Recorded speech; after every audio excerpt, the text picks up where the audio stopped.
So we just had a power cut. And yeah, no idea what happened. But I suspect the flat below us had some issues. Seems that way. No, flat below me.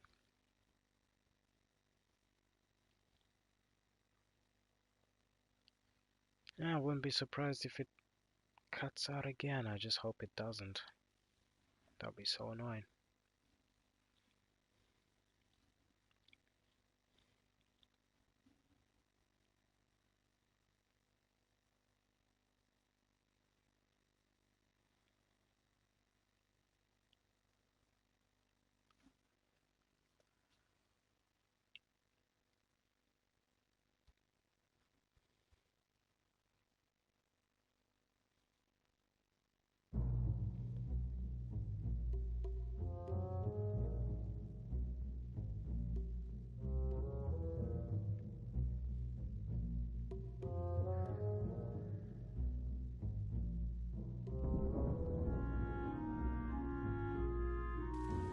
The city was already under Zenobia's control.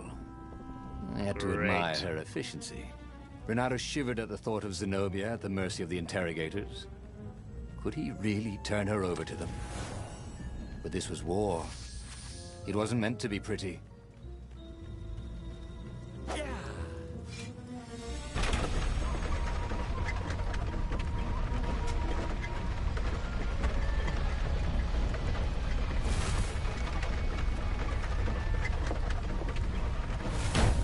Can't we just agree to disagree? Said Renato. No?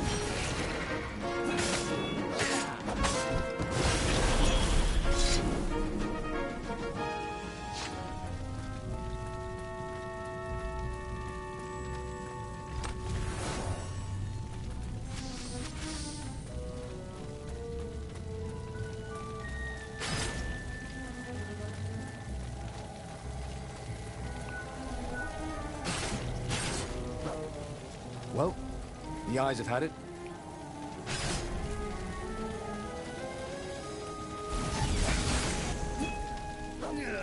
Damn, that was close.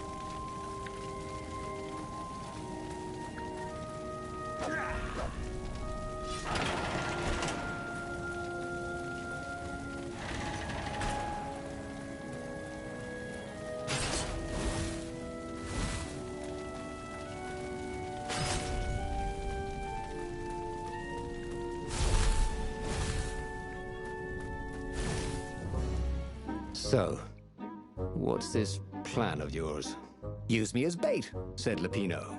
And he outlined a slightly complicated plan that involved geese, a net, setting the Farfarer a little bit on fire, Lupino dressing as an old blind toad, and Renato hiding inside a monstrous watermelon.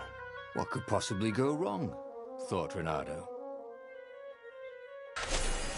Oh, this is gonna be fun, said Lupino, as he ran to go set up his marvelous plan. Alright, didn't get any wind. A crafting bench. So Renato wondered what he could make with it. Oh, there you go, wind essence. Can I make anything else? No.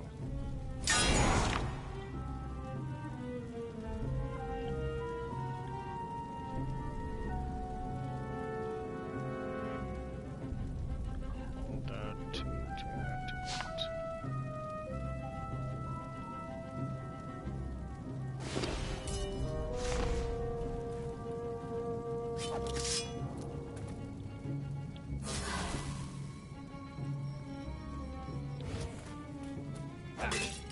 Once, he found a Superman issue #1 in mint condition in a jar he'd broken. He planned to keep breaking things until he had the whole series.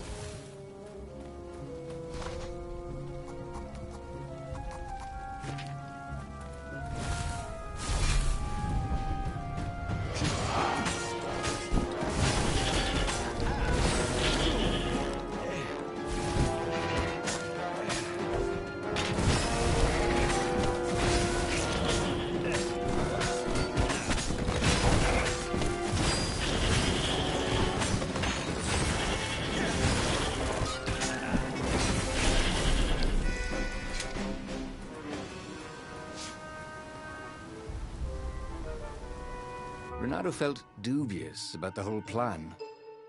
With every step, he was waiting for it all to go horribly wrong. But against all odds, Peppino's idiotic plan worked. Zenobia's ravens ran off after the geese, the net dropped, and Renato jumped out of the watermelon and put his sword to Zenobia's throat.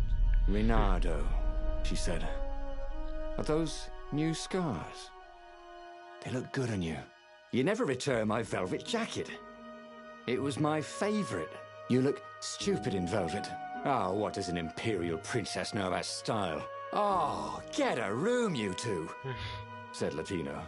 But the fleet was coming on fast, so they put Zenobia on the Farfarer and took her east over the Nexus. She'd vanished from Swordfu School, from his life, without even saying goodbye, without ever telling him she was the Emperor's adopted daughter. Ah, Lapina was right, Renato thought reluctantly. She knows things. She recognized his look. "You're taking me to the interrogators, aren't you?" she said, wide-eyed. And then she jumped, with horror. Renato saw Zenobia plummeting. Then he saw the Nexus below them. Cats always land on their feet. "Ah, she'll head for the Imperial outpost," yelled Lapino. "You have to catch her."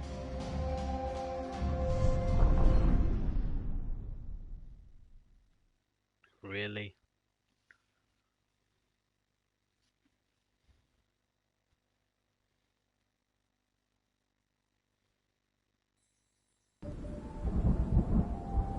I was expecting an epic boss fight with her. Might still come though.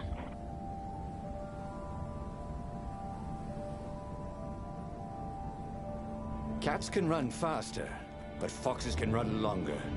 If he ran, he could head her off before she reached her minions at the outpost. Well, he did love a good chase.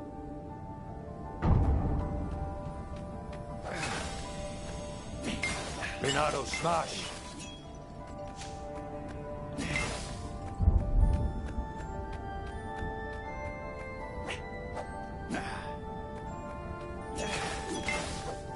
Interesting, there's something there.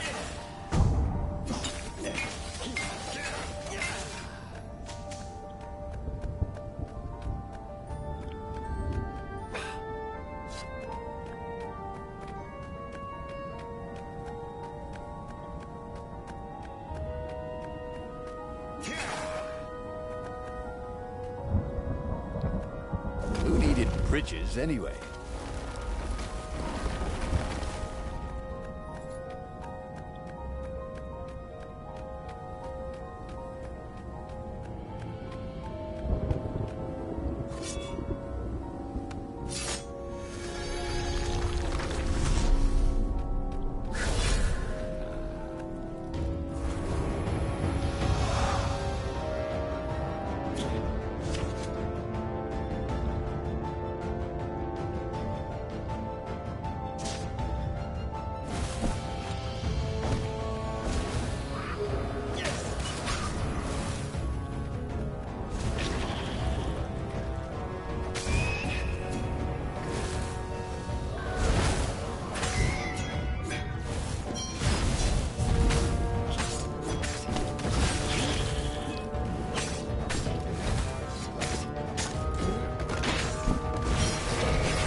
He was closing on her. He could smell her fear. He tried not to think about the interrogators at the secret base. What did they do to her? Maybe it didn't have to end that way. Maybe he could talk to her. But, after all, there were worse things the Imperials had done to friends of his.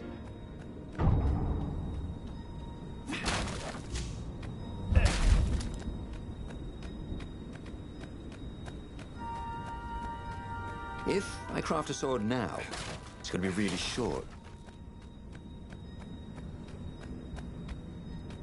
Is there a way to get over there? Nope. Teleporter of some sort.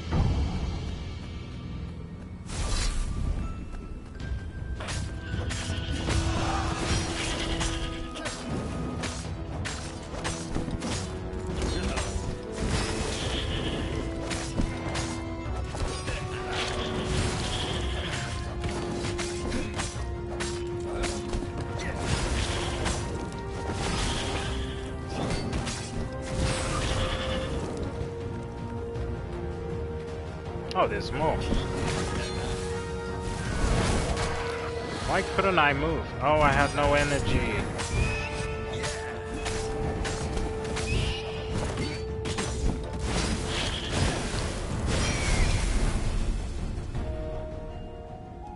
Renato reached the outpost.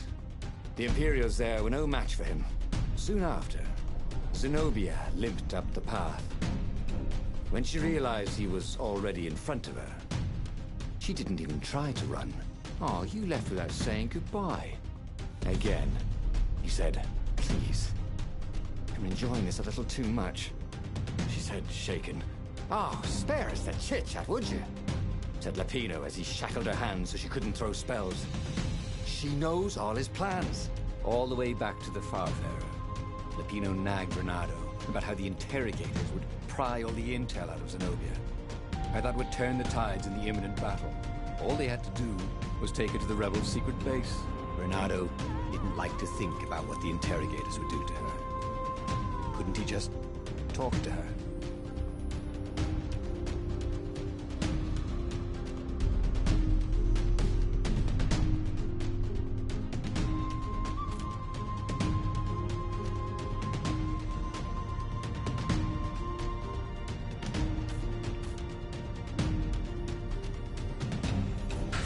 I'll go with this one. Away from the Nexus, Renato could see the fear in Zenobia's eyes. I can't take her to those creatures at the base, he whispered to Lapino. Ah, you've gone soft. Soft in the head. We captured her for what she knows. I'll take her to the mountains. Tell all the horrible things the Emperor's done. Yeah, believe me. She'll turn. And he turned the wheel. The hell you will! Shouted Lapino, and he grabbed the wheel back from him. The two of them wrestled for control of the ship. It shot off like a mad sparrow. Suddenly, Renato was falling.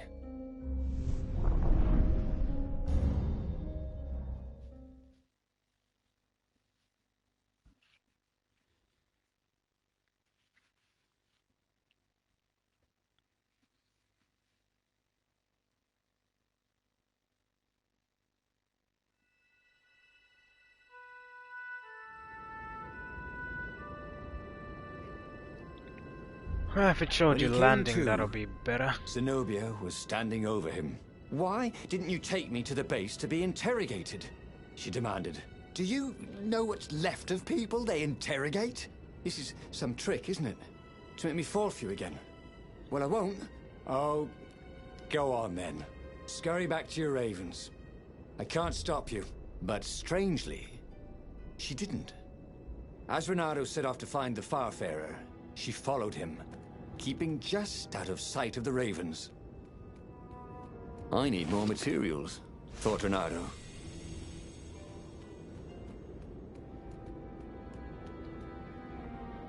Is she actually following me though? She's still standing there. Oh well.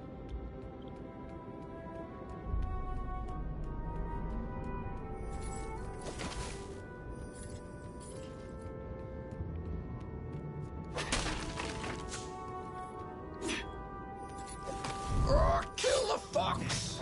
Called the ravens. Nobody said they were original.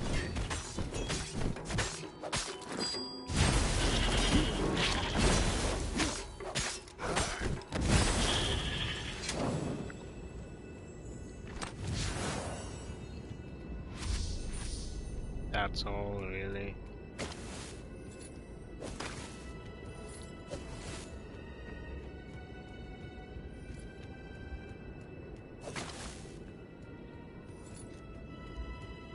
Haven't you heard? Goth is over.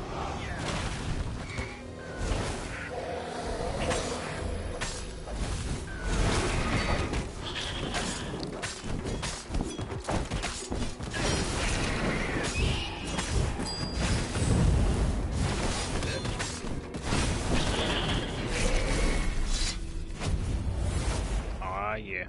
I'm getting good at this.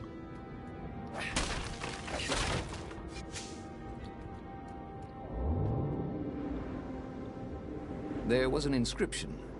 Praise the sun. Praise the sun! Oh my god, Dark Souls Easter egg.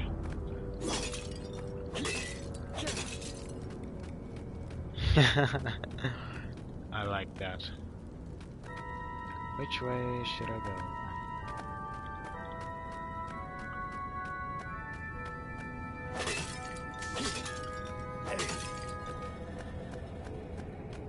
So that way has two parts from the looks of it, and this one probably goes somewhere else.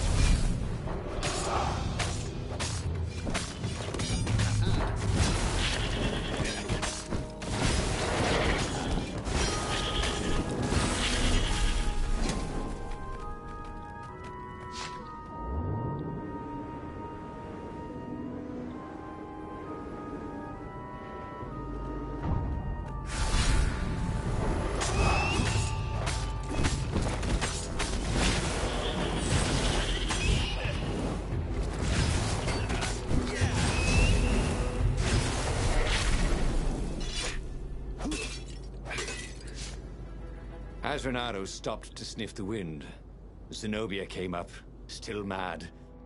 Did you really think you'd just talk me into betraying my father? Oh yeah, sure, that was exactly my plan. Then why aren't you even talking to me? Because I've never talked you into anything in my life. They're gonna court-martial you for letting me go. He caught a whiff of the Farfarer. Wet rope, tar, and a cask of Scobel ale he'd spilt last year. It was that way.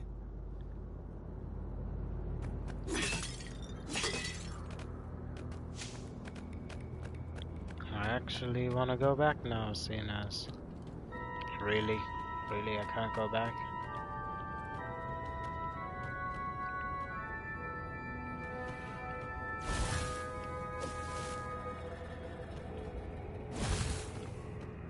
What BS?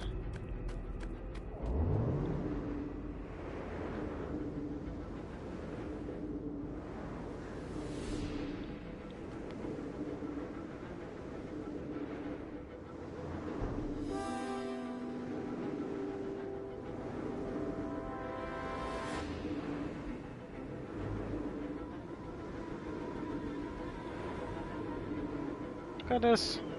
What kind of shortcut is this? Renato's paws were getting numb. Calaveras really didn't want company, did he?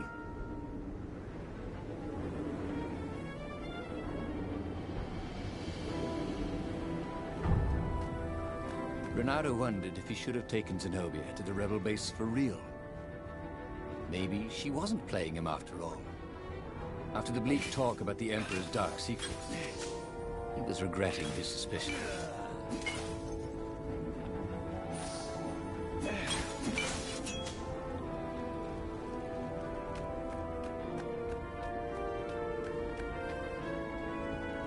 What were these poles exactly?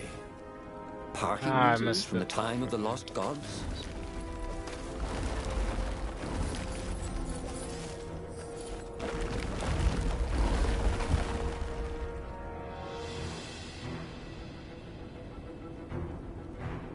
Sure enough, the Farfarer had crashed in some rocks. There was no sign of Lupino. Zenobia caught up. All that kid stuff in Swordfu School. Look, look, that's the past. We're adults now. We have duties to other people. We have destinies. What are you talking about? And you are the most arrogant, slow-witted, light-fingered, mercenary, immoral, reckless... Run away with me, said Renato, and he realized he meant it. What? Just like that? She demanded. I will, if you will. So she kissed him. And it was the best kiss he'd ever had. They held hands as they boarded the Farfarer. Renato felt light-hearted, like the winds that were playing the rigging like a balalaika. But Lupino, I need to get back to Lupino, he said, suddenly realizing he could have been captured. A prisoner. He's not. How'd you know? He saw something in her eyes he didn't understand. He fell, didn't he? Into the abyss. She looked away, wouldn't answer. But then a bolt smashed through the Farfarer's keel. The broken ship plummeted out of the clouds. Hey, next level.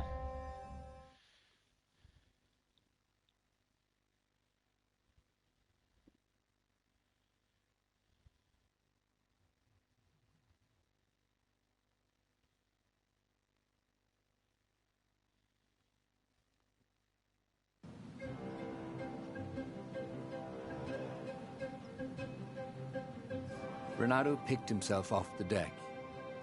They were alive. "We have to get to my private ship," she said. "Do you trust me?" "I guess I must," he said. "You go on ahead. Clear the path," she said. "I can't kill my own soldiers." He wanted to say that he didn't trust her, that he had no idea what he was getting into. But he had no choice, did he? He was following his heart. That's what it means to be a hero. You had to follow your heart. Oh, really?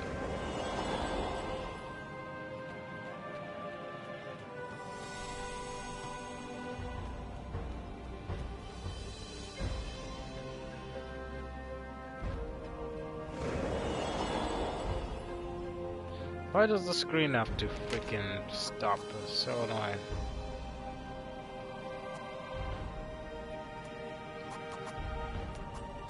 He was more and more extraordinary.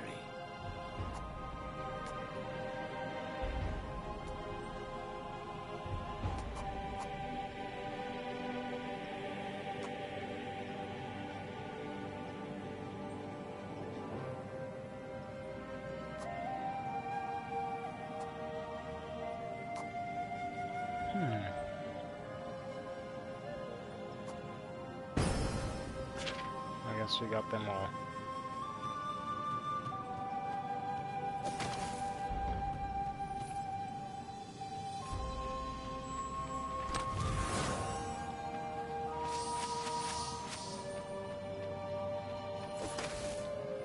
The portal was heavily guarded. It must go someplace they really didn't want it to go. Oh my god.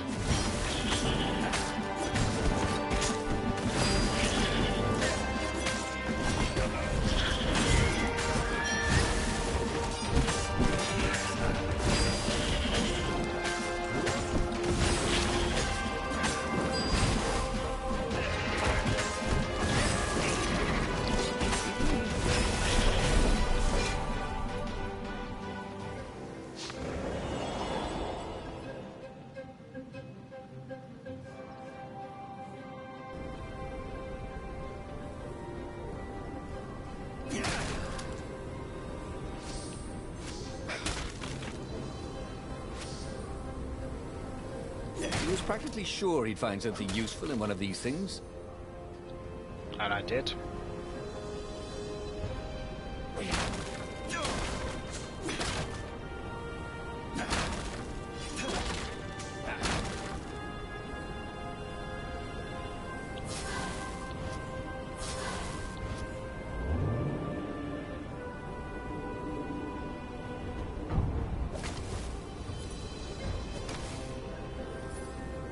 He wished there were more pylons he could use the hook on. They really needed to construct additional pylons.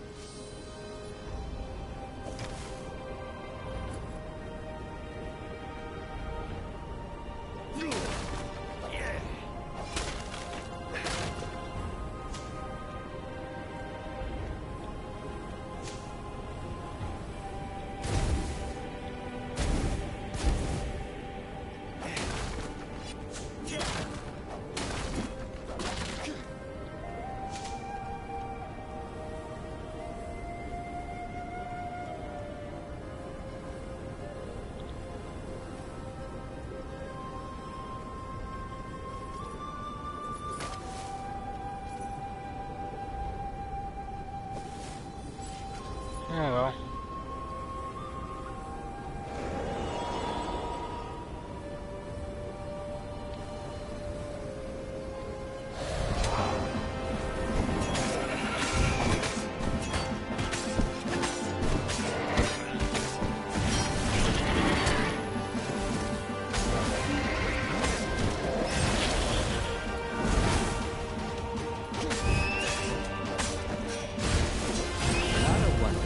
find a snack.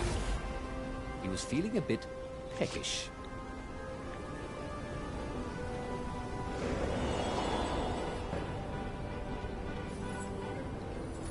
Oh, come on.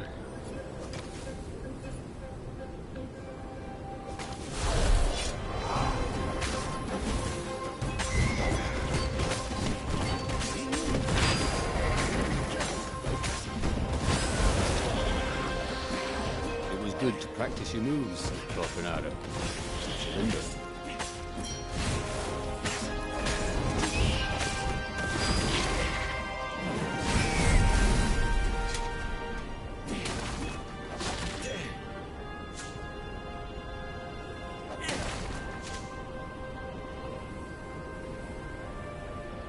Well, those could have been handy if I needed to heal myself.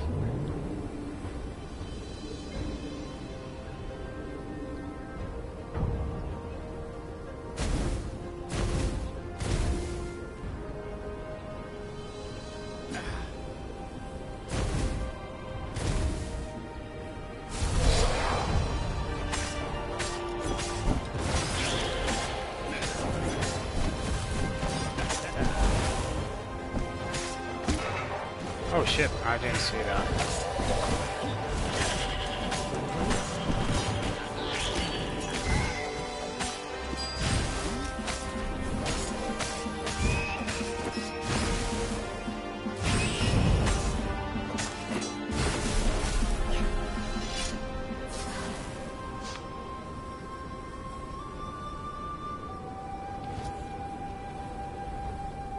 Got everything lit up, yep.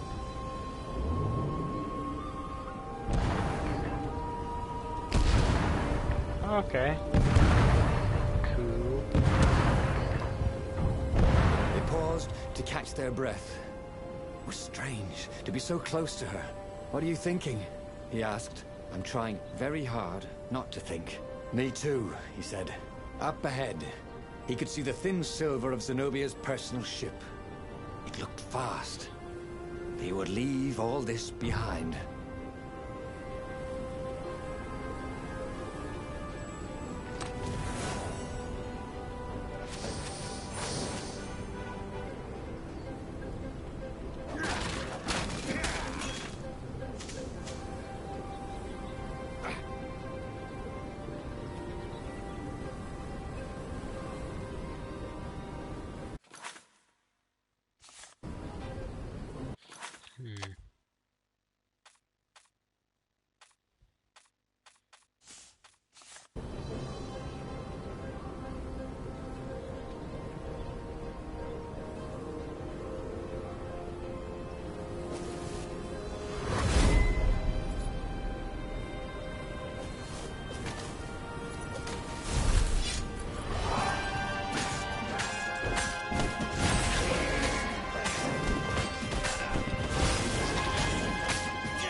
This is quite the view, he thought.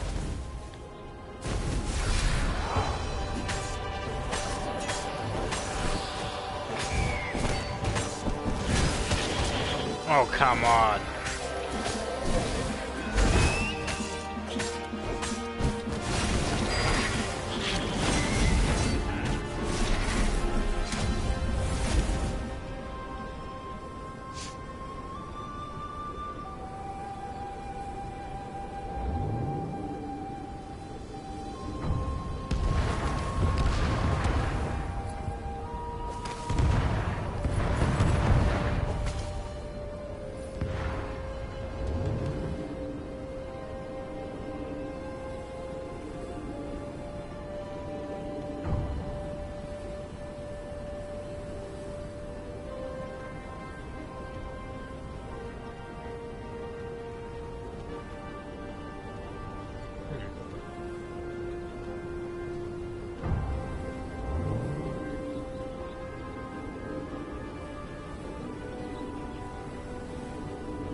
As they reached her ship, Renato suddenly felt a sharp pain in his stomach. He was surprised to see a crossbow bolt sticking out of it. I was going to lead the Empire to a secret base, said Lapino. But no, you had to screw up my plan because you've still got a thing for her. Renato stared at Zenobia. The kiss, was it real? She said, with a look of indescribable sorrow. She gestured and said an arcane word, and Lapino went flying into the abyss, screaming, "I'm telling your father!" Then she knelt down to cradle his head, and her paws felt very soft and warm. Okay, that was weird. He could have sworn he just died. Instead, he was on the Farfarer, sailing away from Ubar. And it was still burning. He'd fled burning Ubar years ago, hadn't he?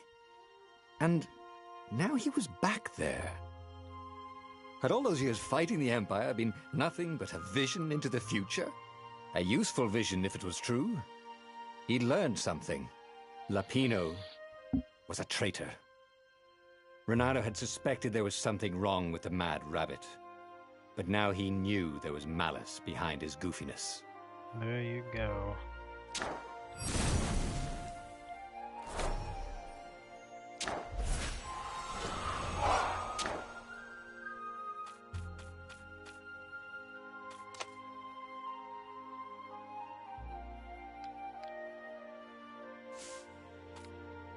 He'd made bad choices. But now, when the real battle came, he wouldn't make those choices. He wouldn't make the same mistake twice. The book's pages began to flip backwards, towards the beginning. And he realized that his adventure was just beginning. The clouds parted over the Isles of Boreas. It was time to choose. The rebellion was in trouble. Ravens were scouting for the secret rebel base. They needed a game changer. Pieces of the Sky Ripper had surfaced. Or so a scholar in the mountains had told him. Surely the weapon that banished the lost gods could defeat the Emperor. Also, a temple had risen out of empty desert. The Emperor had brought the Sky Ripper pieces up out of ancient burial by his obscene rituals. Could this be where the Iblis stone was hidden? Someone better get it before he does, thought Renato. And also, his old friend Lapino needed rescuing. Of course, Renato had a pretty strong suspicion that Lapino had betrayed the rebellion. But could Renato really leave an old friend to the Ravens? Oh, yes he could. I'm gonna go with the original. Every child knew about the Sky Ripper. The Transcendent Emperor had buried its pieces. What could have brought them to light? This Emperor, Isengrim III, had once been kind, but he'd gone mad. And now he was conducting secret, obscene rituals to bring back the lost gods. Had he, somehow, summoned the long-lost components of the legendary weapon out of the deep places of the earth? It was more than Renato could fathom. But if he could find a legendary weapon, he would use it. I like it.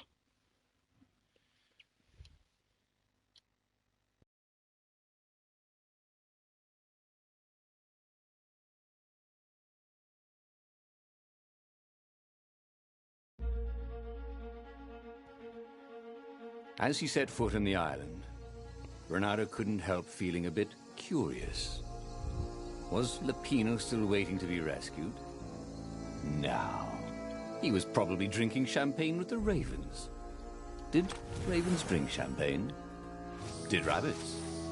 Renato felt oddly thirsty, come to think of it. Why had he chosen the Sky Ripper? Renato never made plans that required constant vigilance. He was a hero. He didn't think too much. He just went with his gut and hoped it all worked out. The Sky Ripper was a long shot. He'd have to devote himself to it. No side journeys, no rescuing old friends. That was against his nature. Could he stick with it? Nope. 'Cause I'm a very curious person.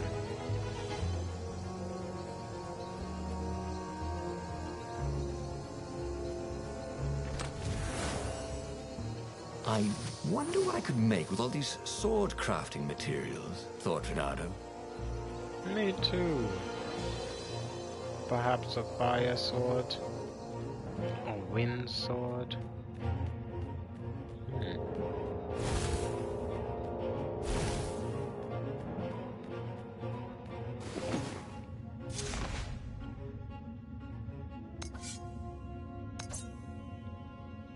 Oh, okay.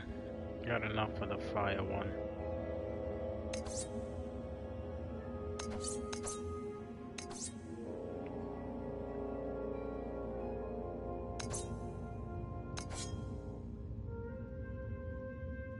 This burning sword from the south was terrific for barbecuing sausages and ravens. All right.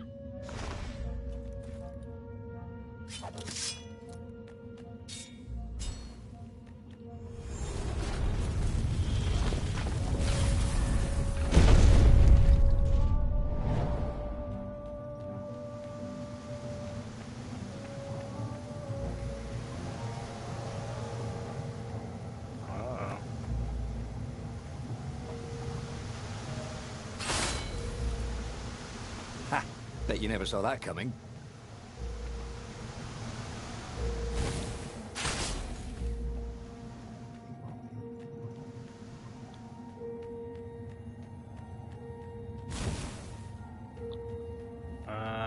Okay. Go here.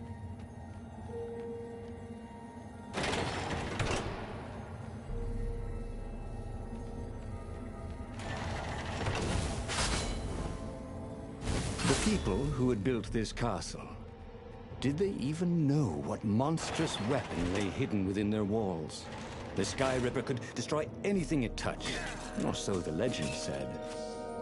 As the Transcendent Emperor had fought the Lost Gods, thousands had died. But Renato had been through wars. The only merciful war was a short one.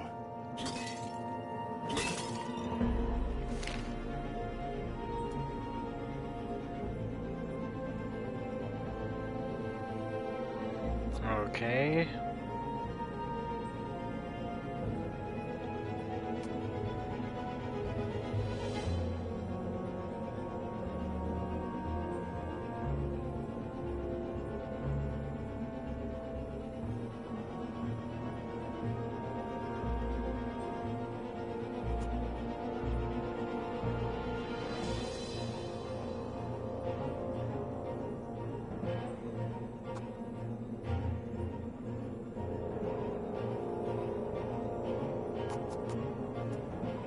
Every day he was getting better and better.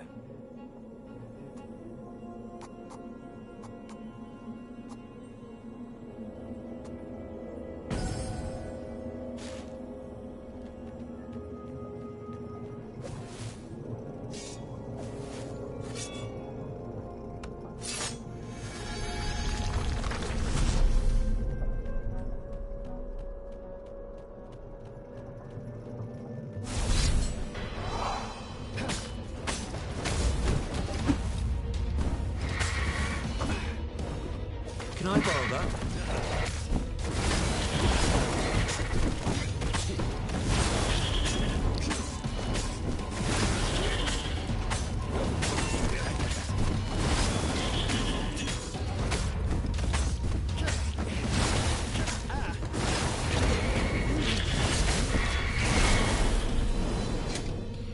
All right.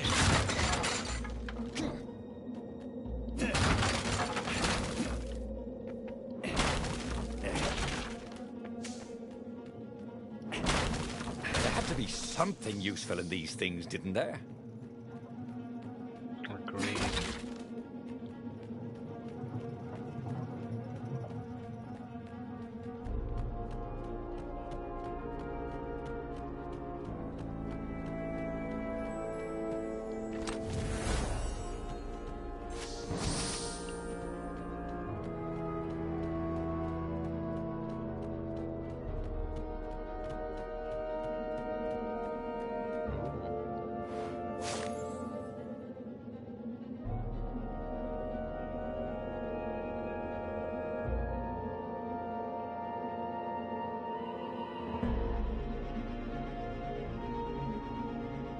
Okay.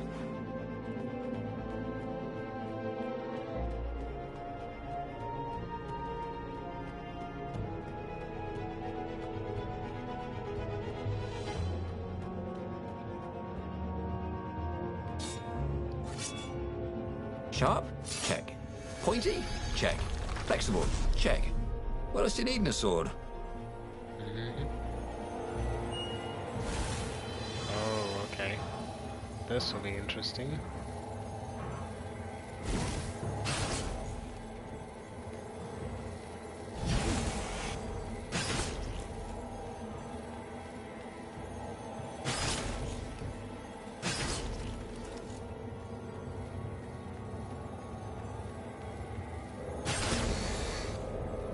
How did he see me?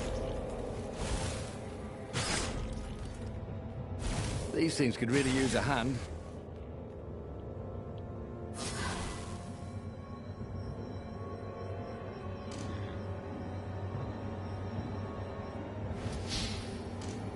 That's how much health I gain.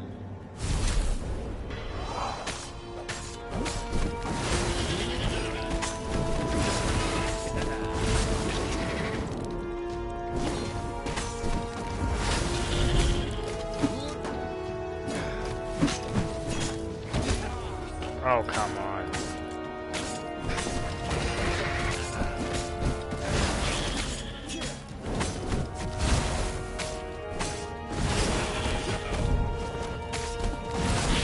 I'm sorry.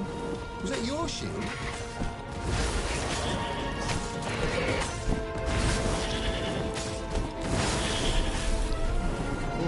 That was close.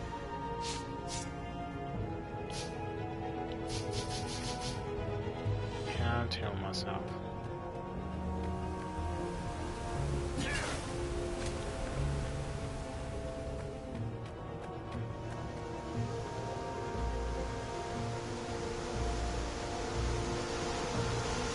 Firewalls only let you through if they think you're hot enough.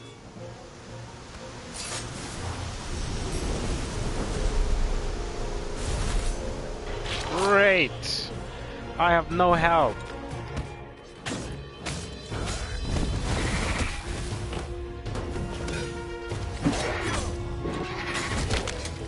I couldn't blink? What the fuck? Ah, great. Or maybe I just forgot that blink doesn't... Wait, it should. Yeah, it works.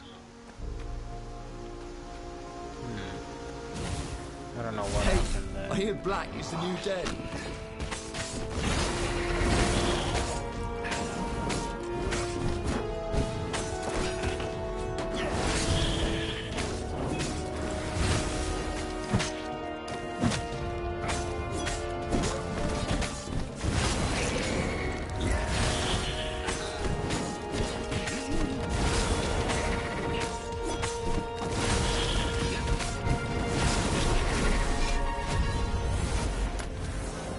Odd that they never locked these things. Physical resistance. Oh, cool, I can put that on my gauntlets. That had been his mistake before, trusting his old friend Lupino, who'd been through so many battles with him and shared so many heartaches, who he'd rescued so many times. What was up with that guy anyway? You tell me.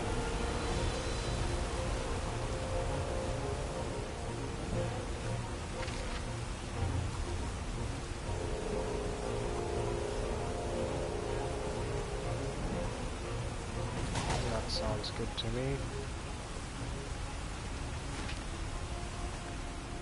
I'm reaching that 30 combo meter. Oh man. There it was. Skyripper's armature. The stuff that dreams are made of. Engineers' dreams, anyway. The device was intricate. No one alive had the skill to make a thing like it. How was it part of a weapon at all? He'd have to ask a scientist. But first, he'd get the second piece. Skyripper had a heart. A core that had come to rest on the next island. Well, There was another island he could reach. Zenobia had just invaded it with her father's Raven battalions. She must be encamped there still. But fighting Zenobia now, that made no sense at all. He'd already sacrificed one friend to get this armature, was it? He didn't need to hurry to face her. She would find him. It was a no-brainer. He'd sacrificed his old friend Lapino to get the armature. And the armature was useless by itself, only a series of coils and wheels. War demanded sacrifices, and he would make more before the end. He would have to choose the greatest good, no matter how much it cost him. Zenobia. Well, he would see her sooner or later, across a battlefield or a sword's point before all this was over. He was sure of that. The power was in the core. Obviously, he had to get the core.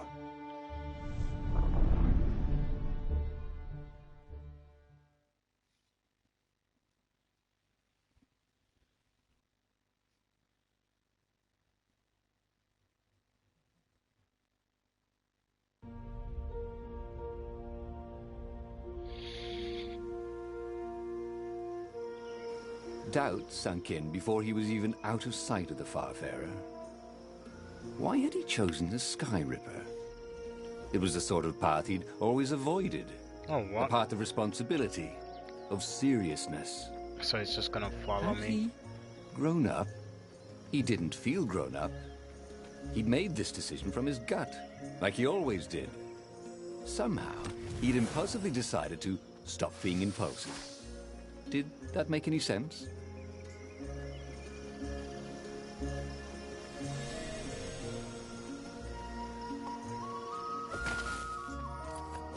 Had the Transcendent Emperor actually called his weapon the Sky Ripper? Seemed a bit grandiose, didn't it? That it did.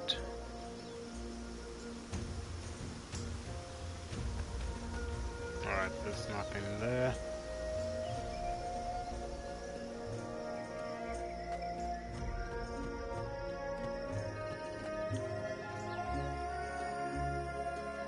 Okay.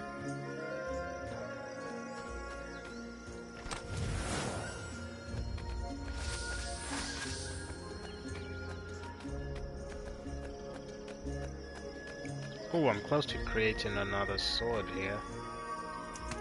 First, I need a wind or ice sword.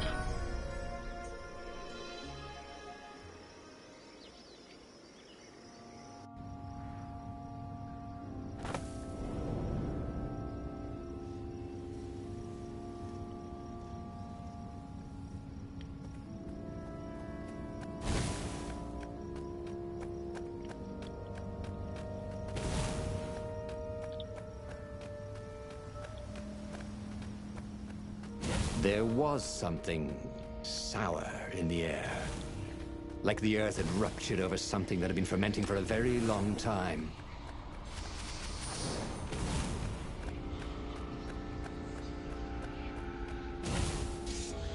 I'm gonna use this quickly.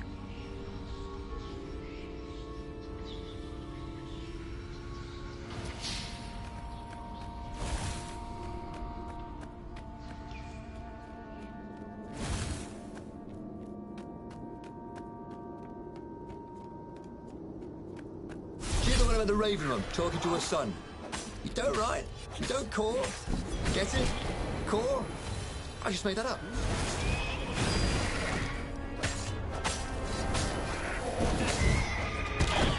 Oh shit.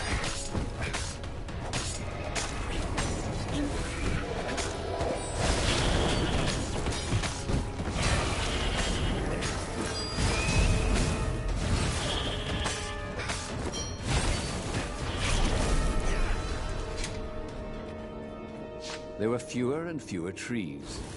There were only these huge crystalline growths. Had those been here before? He no longer heard birds except for the feverish cawing of the ravens when they attacked. He couldn't smell the small animals of the forest, the mice and rabbits. Where had they gone? And he was getting hungry too. This was an unhealthy place to be.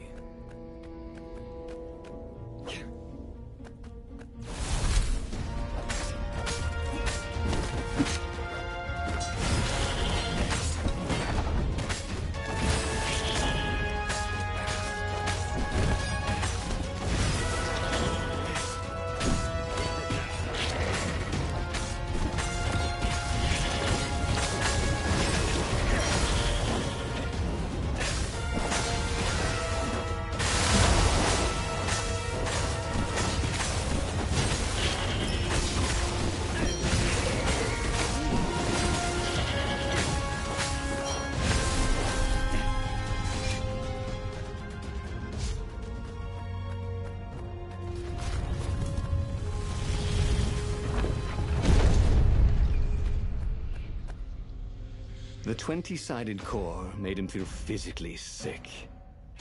Once he had sneaked into a temple of the dark arts, and he hadn't liked what he smelt and saw there. This felt like that. As quick as he could, he wrangled the icosahedron into the armature. The wheels began to spin, then glow. The sick feeling quickly spun away. Now he only felt sad. He had lost good friends for this war apparatus. Maybe Lupino wasn't such a good friend. Yeah, he wasn't. Yeah, that made him feel better. He carried his prize back to the Farfarer. Now, he had to make his next move. There was a key Imperial outpost on the Nexus. If this really was some sort of superweapon, he could use it to wreak havoc on the enemy. And if it wasn't, well, better to know that before the final battle. But maybe he should show it to some scientists first. There was an observatory on the Nexus. Maybe he should go there before he fired it.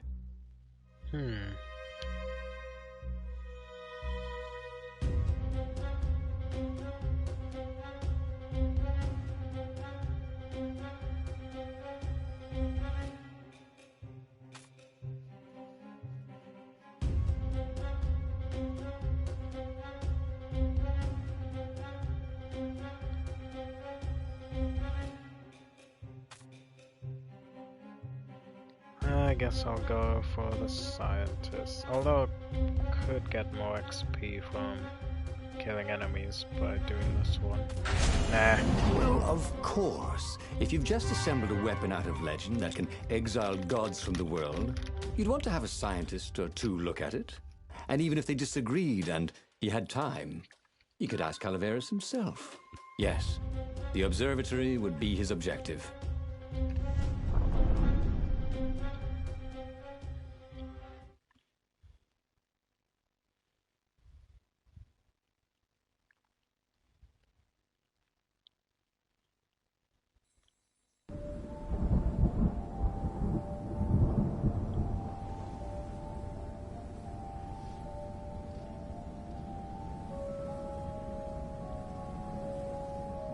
Why had the parts of the Sky River only surfaced now, thousands of years after the Transcendent Emperor had dismantled it? The mad Emperor Isengrim had performed terrible, bloodthirsty rituals to invoke the lost gods. Was that why these ancient artifacts were rising out of the ground? How perfect, then, that the Sky Ripper would reappear to be his destruction. Good point.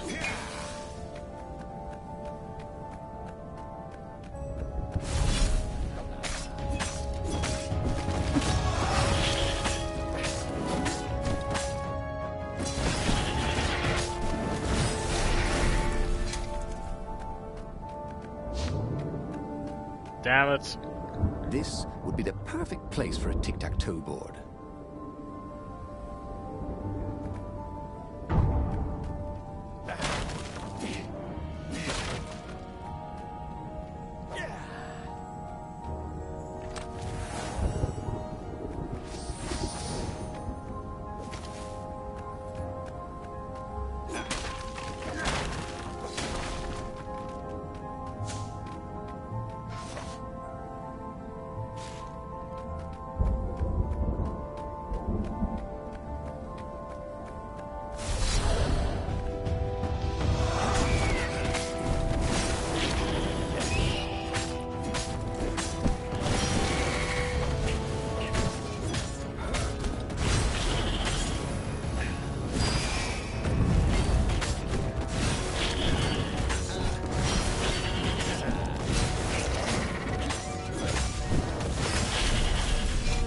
Already Renato knew more than he ever had.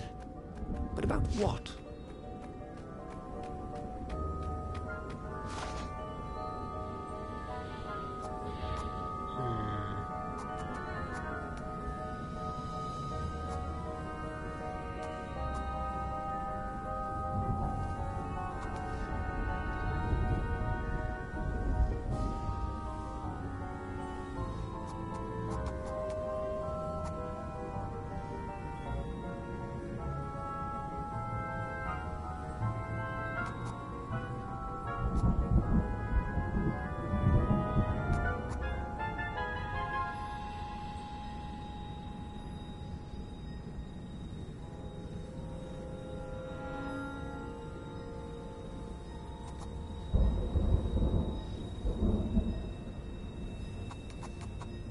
Well, he'd always wanted to do that.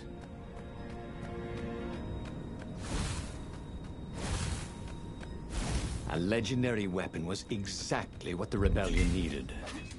They were outnumbered. The once kind emperor had become a tyrant. But his ravens stayed loyal, for he fed them his victims, and the other animals were too frightened to rebel. Renato shuddered at what the emperor was trying to do.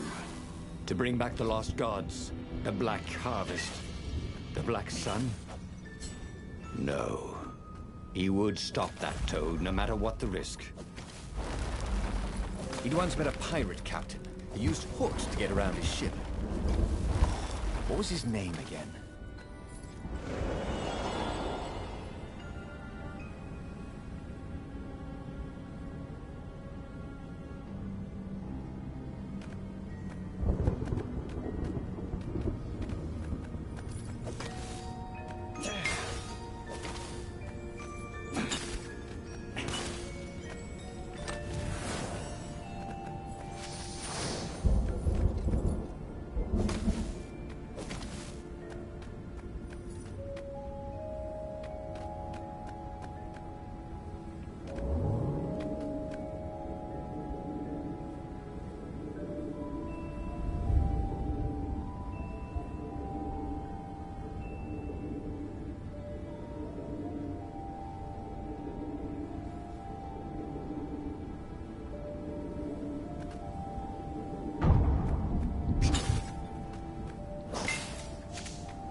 Renato's path was clear.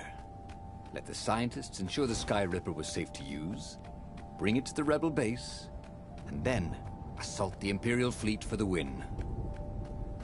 Hey! Hey, a workbench! He could try out his new bling.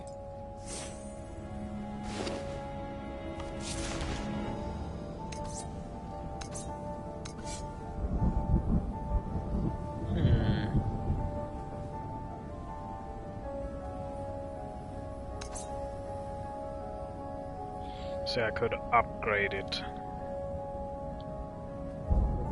Or go for a new sword.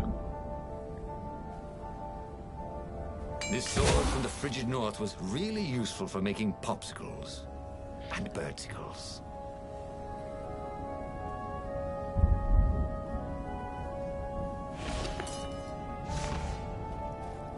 What?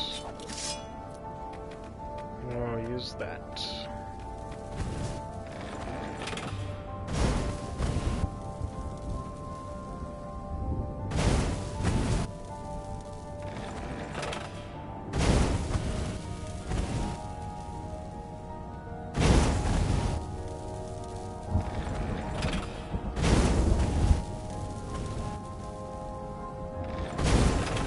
Energy spheres. Easy to dodge, but boy do they sting if you didn't pay attention.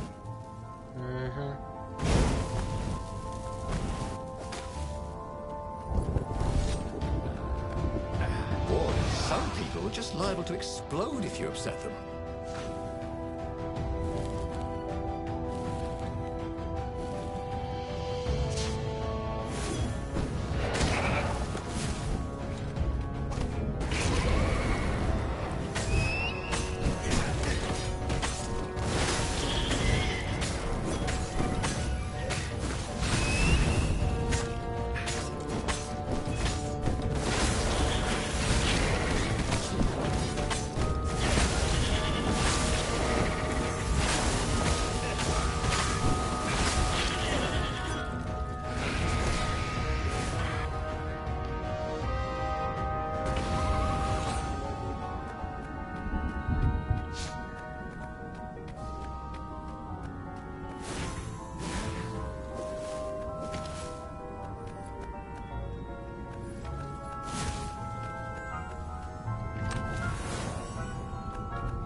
Renato hoped his mother wasn't watching.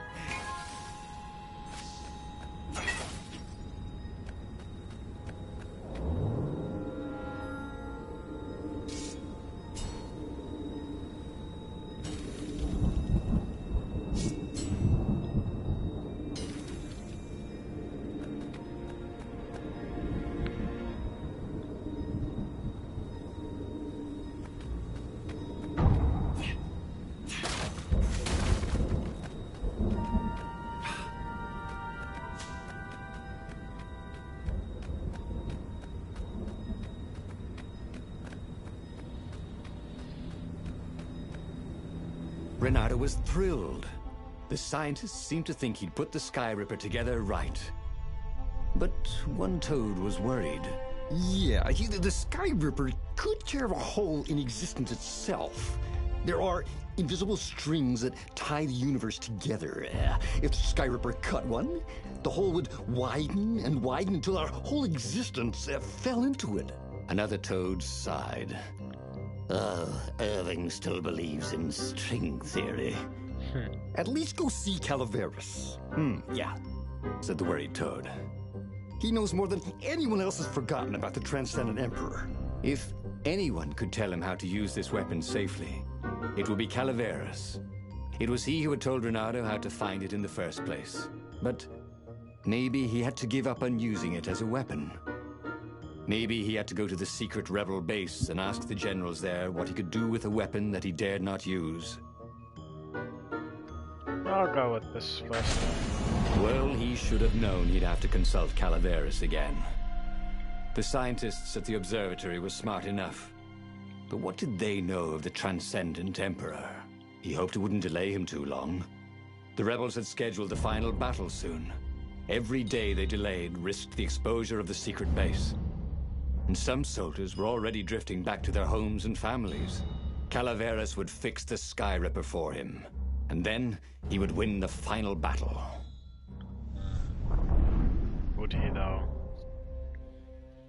That is the question.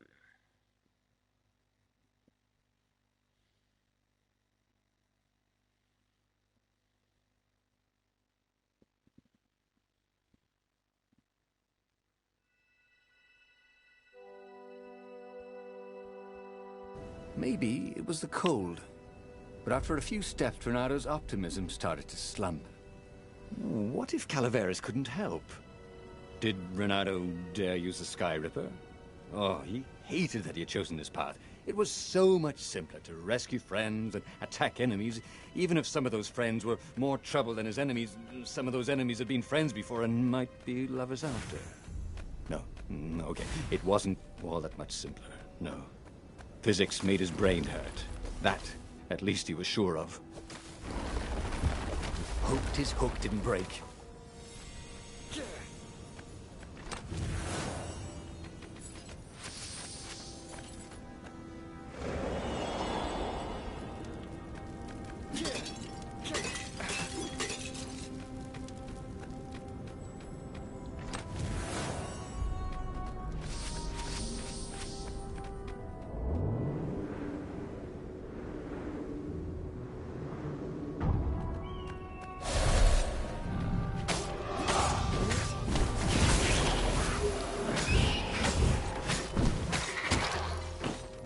How did you even reach me?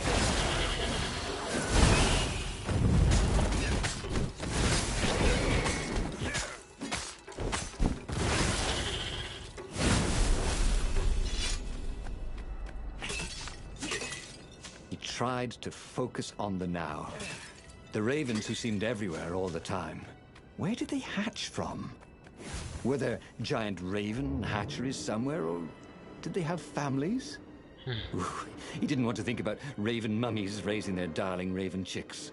Yeah, Calaveras would help. He would make Renato feel better about using the Sky Ripper. And then Renato wouldn't have to worry about ravens ever again.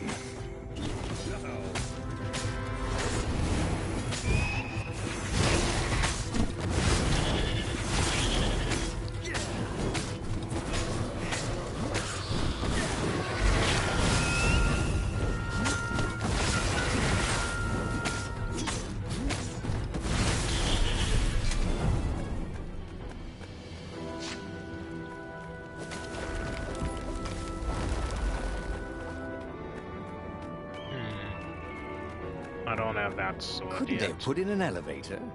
Or a giant eagle? Or something?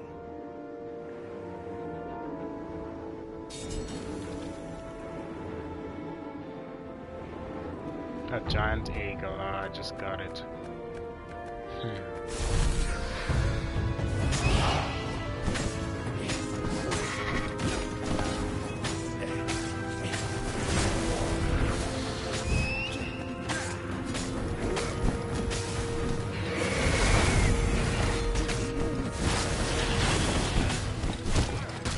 Oh, come on.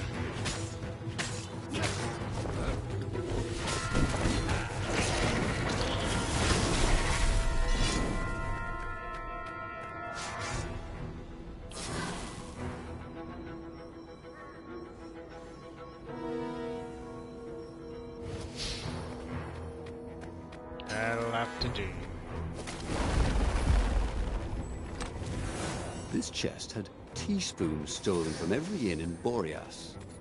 Oh, and something more useful.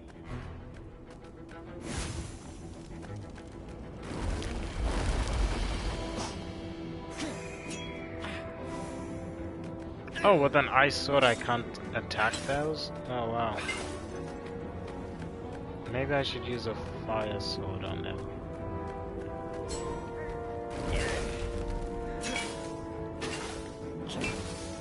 When Renato went to the china shop, for some reason the owner was always nervous.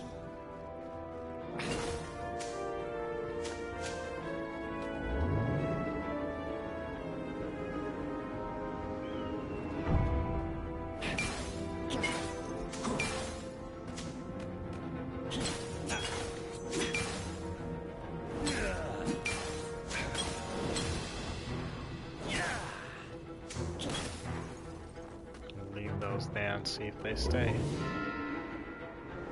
That'll come This was back, though. definitely better than pulling yourself up in a bucket.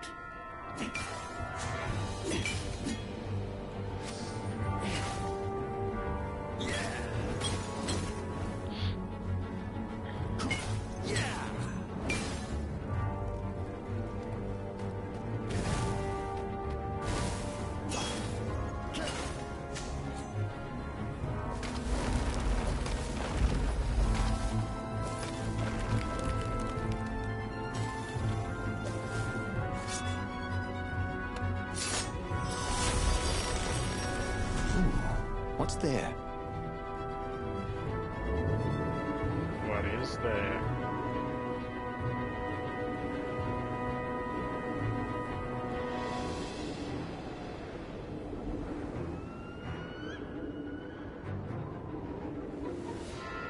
Oh, great.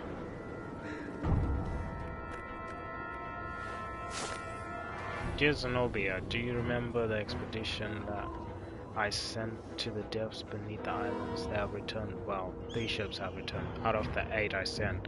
Of course I'm on the losses, but the knowledge the survivors brought back is invaluable. What they have experienced is incredible. The air gradually grows denser and more turbulent until it becomes a suffocating, bone-crushing thunderstorm. Bone-crushing thunderstorm, okay.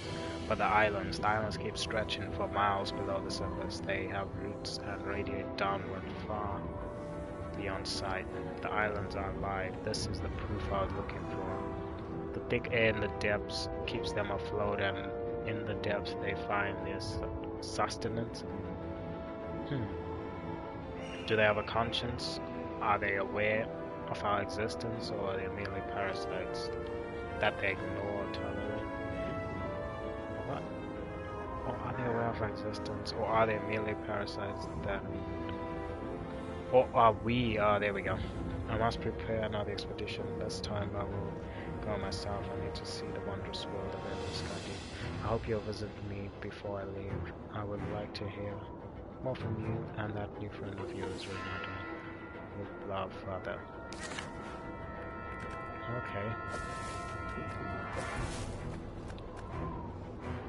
Okay.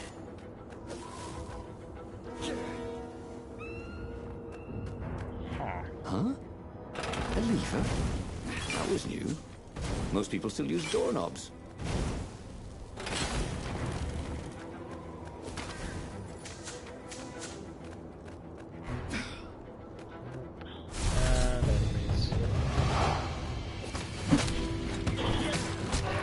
Come on, I didn't even have time to react.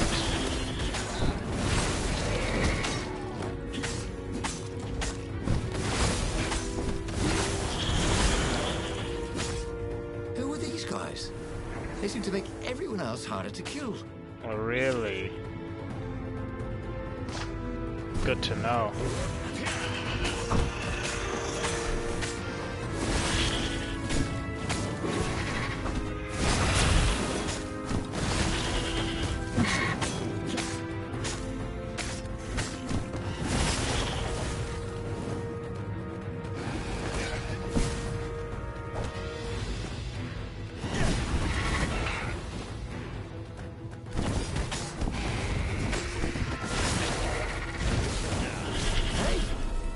the ravens go? The live ones, I mean.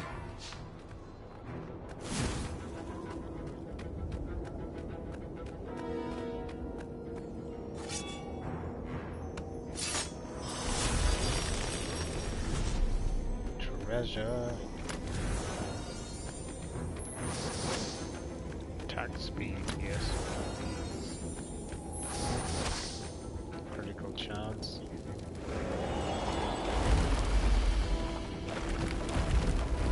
Oh shit. And I'm moving from.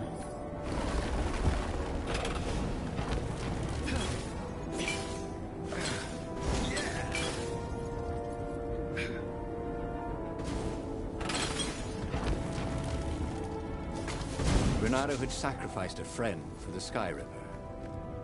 It would be worth it if he could bring a super weapon to the rebellion, but that scientist had ruined everything.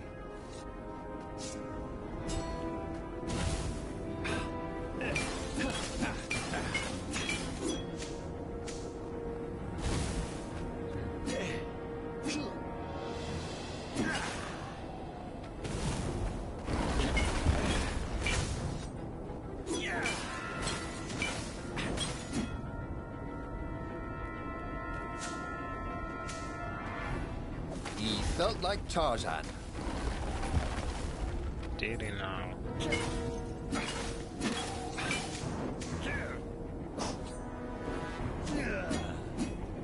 Alright, there we go.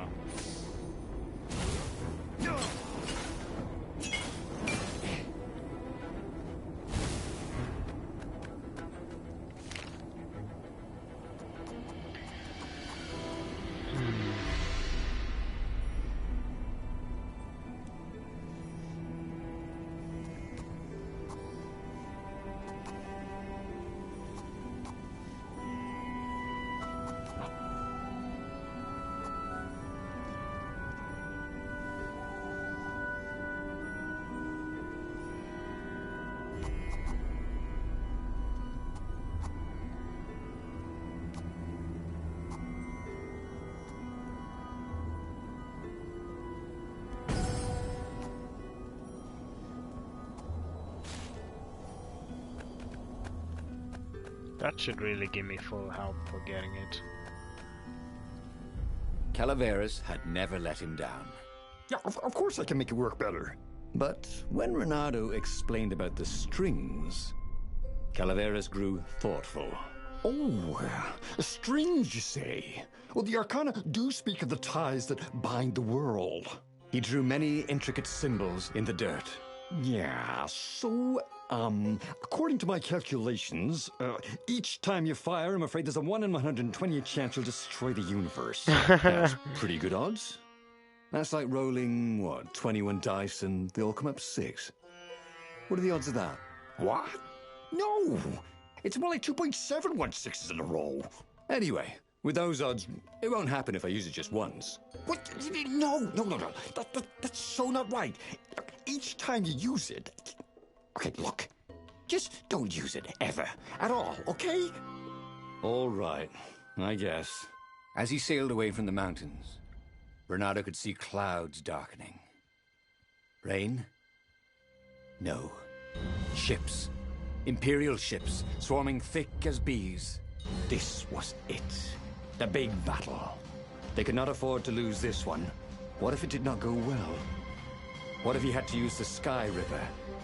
Could he gamble the universe? On the other hand, what were the odds of rolling 21 sixes in a row?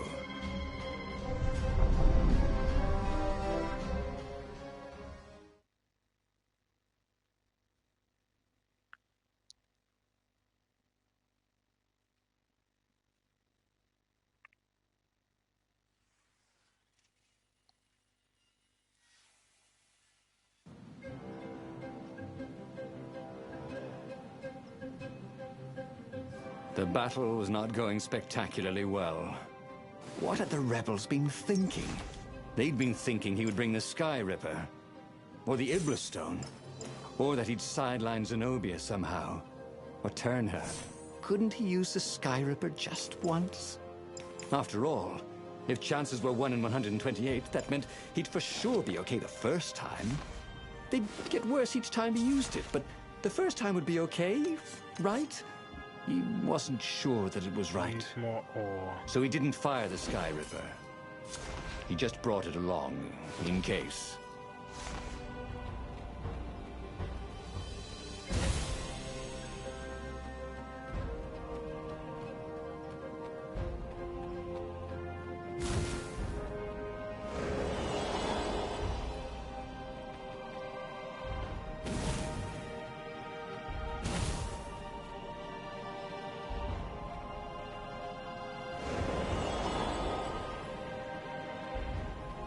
He wasn't that good.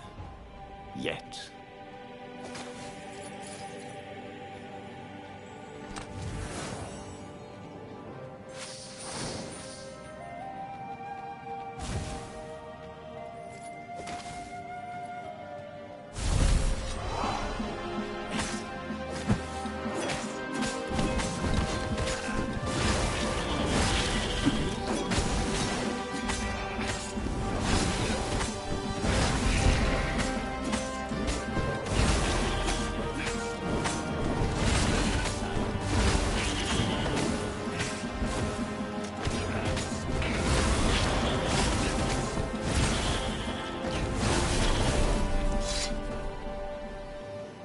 Is there anything else?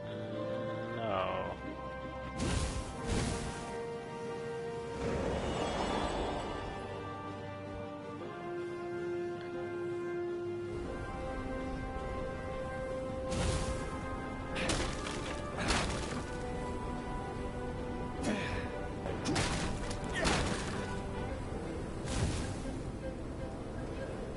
Well, they really needed to redecorate anyway.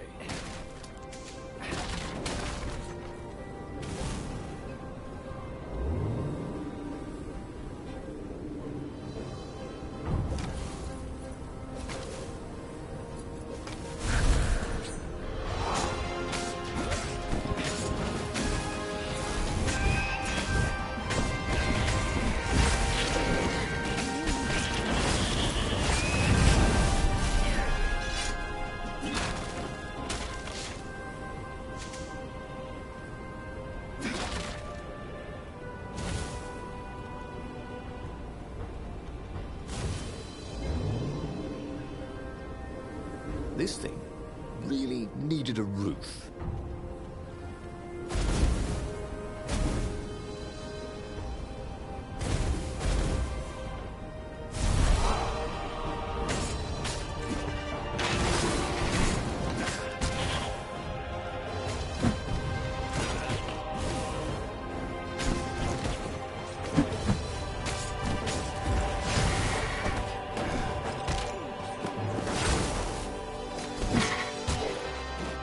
What the?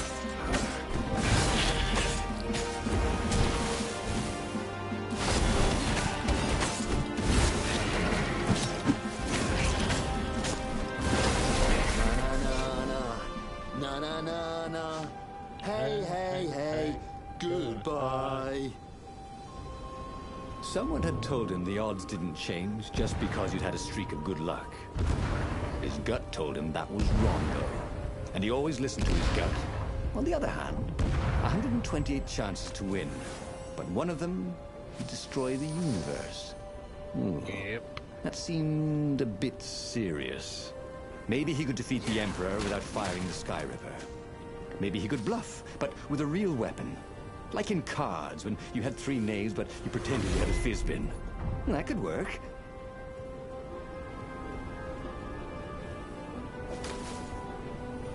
He was sort of yanking his own chain, wasn't he?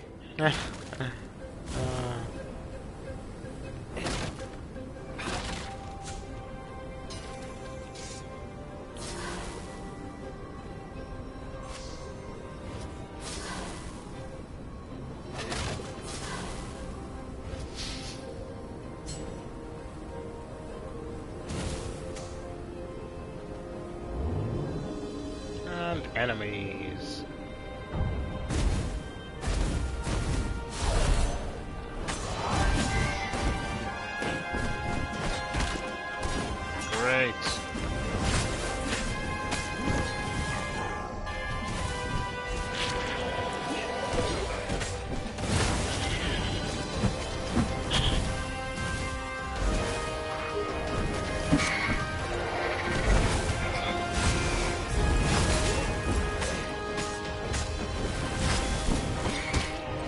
Oh, come on. They both did it at the exact same time. That is BS.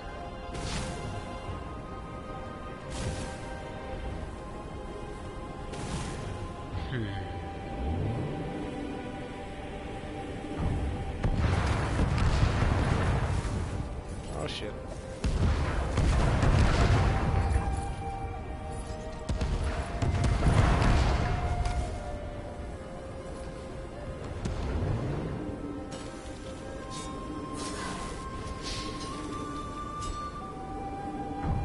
Hey. Hey, I'm a firefox, thought Renato.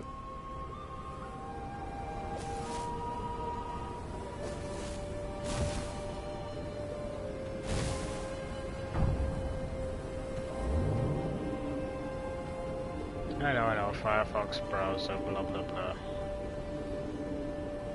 One day I'll get to that big dreadnought.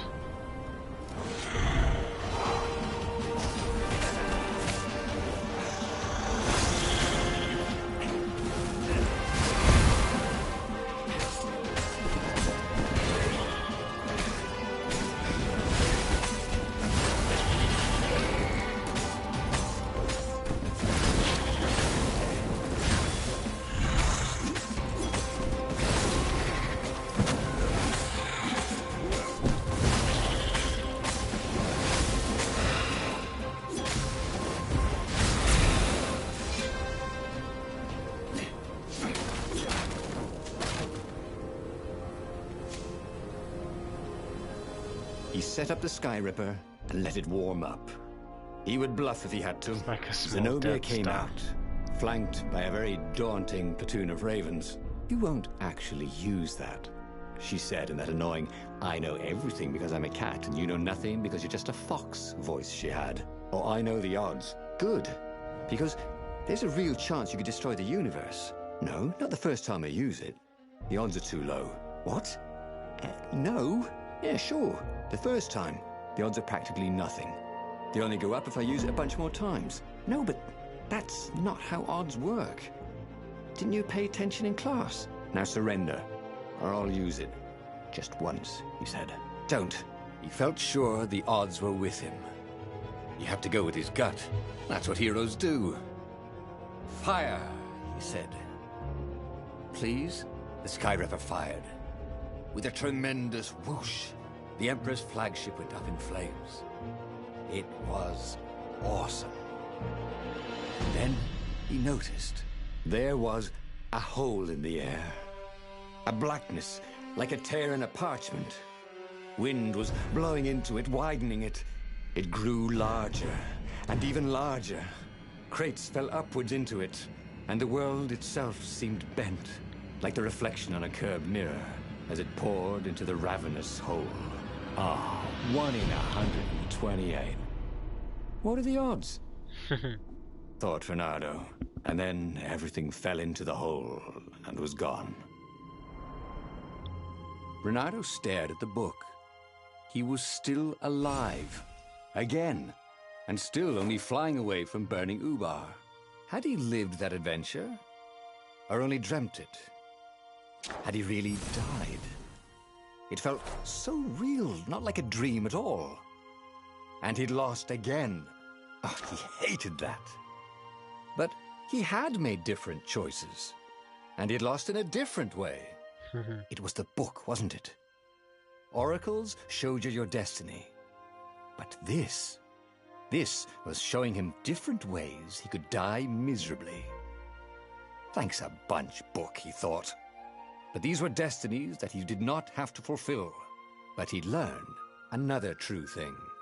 The core was powerful, but dangerous if used improperly. But that meant there must be a destiny where he survived and won, right? Otherwise, what was the point? And with that, the book's pages fluttered back once more to the beginning and... The clouds parted over the Isles of Boreas. It was time to choose. The rebellion was in trouble. Ravens were scouting for the secret rebel base. They needed a game changer. Pieces of the Sky Ripper had surfaced. Renato knew that using it could go catastrophically wrong, but he was sure he could figure out how to use it safely. Also, a temple had risen out of empty desert.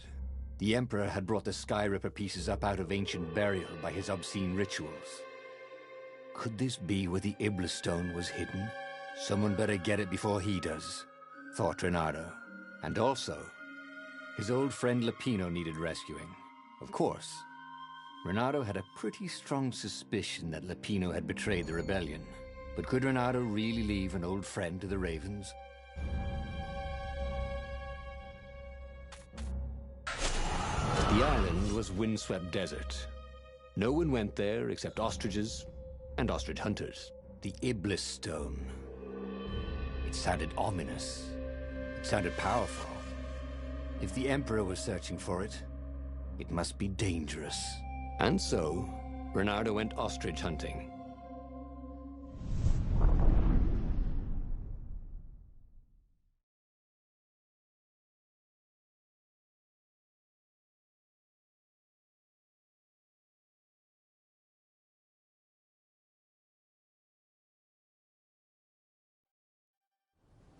Every child could sing verses about the Sky Ripper, but ancient codices held hints of other things. A stone that ate souls, a ruby that drank blood, a jewel only a righteous man could give away. Were all these things the Iblis stone? Long hidden in a buried temple? Another ancient item that was only resurfacing now? Drawn up from the deeps by the Emperor's horrific rituals? He had all the ingredients for a pretty nifty sword.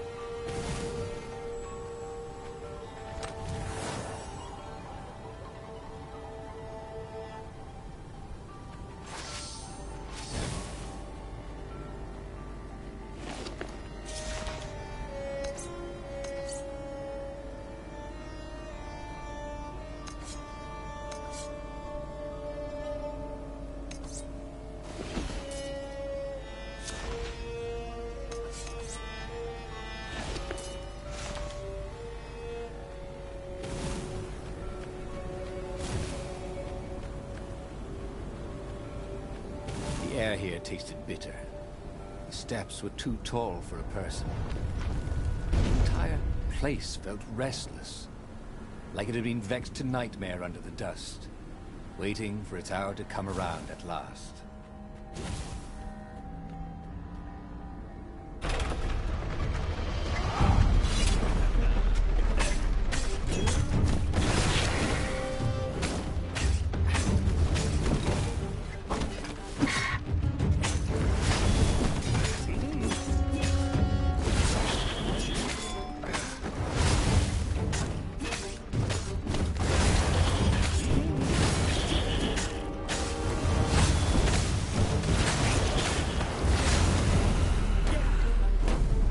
Those sheaves were really very well made, weren't they?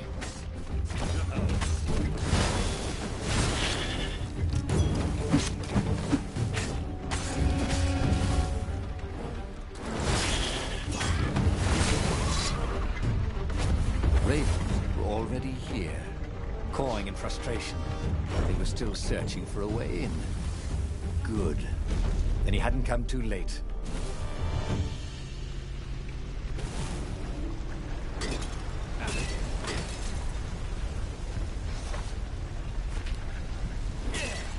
Sometimes, Renato really hated inanimate objects.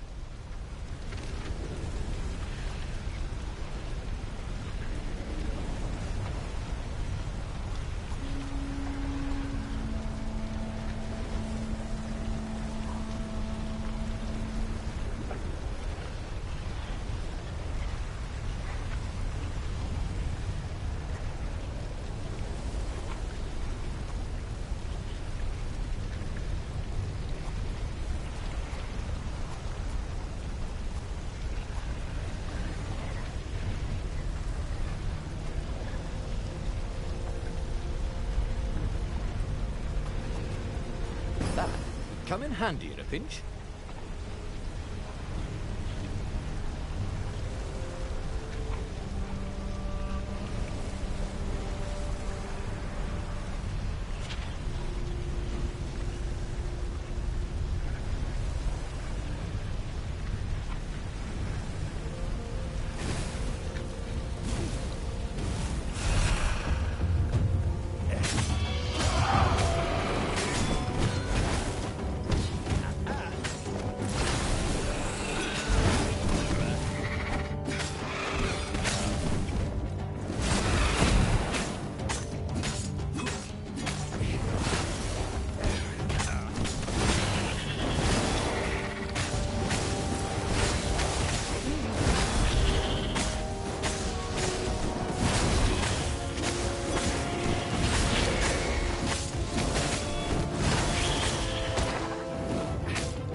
Time to die, he thought. And it was.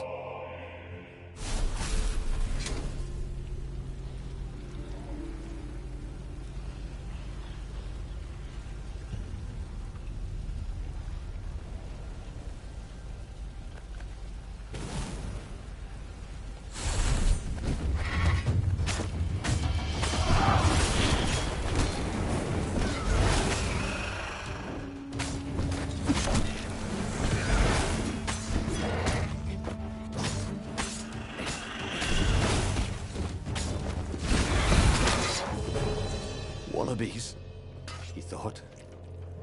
Why did it have to be wallabies?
A present? For me?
is a very cool sword, thought Renaro. No, seriously. He couldn't feel his paw anymore.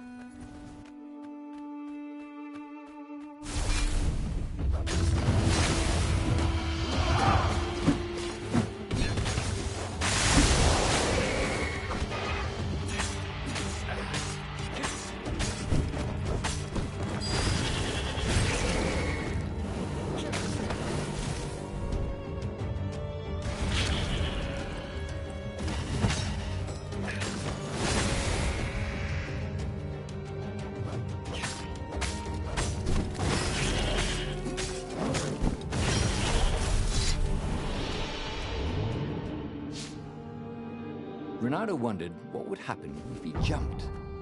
Would he be rescued by an emergency platform?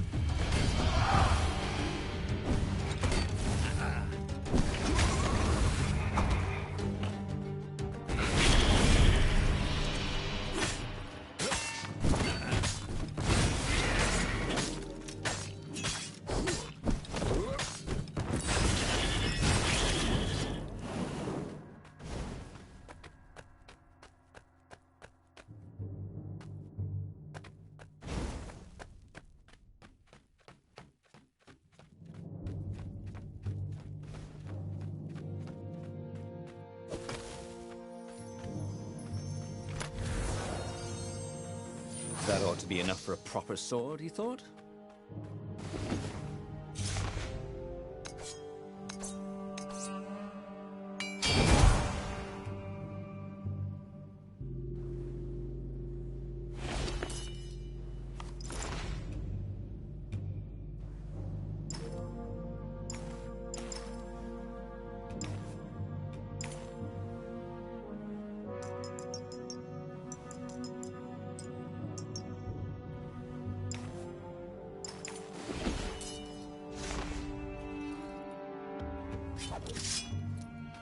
How could a temple to Iblis still even exist?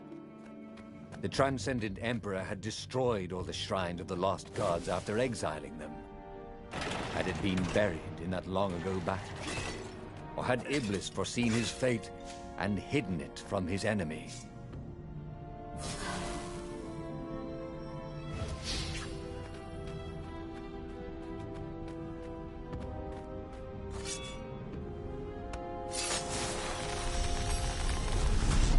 Maybe I should follow my nose, thought Renardo.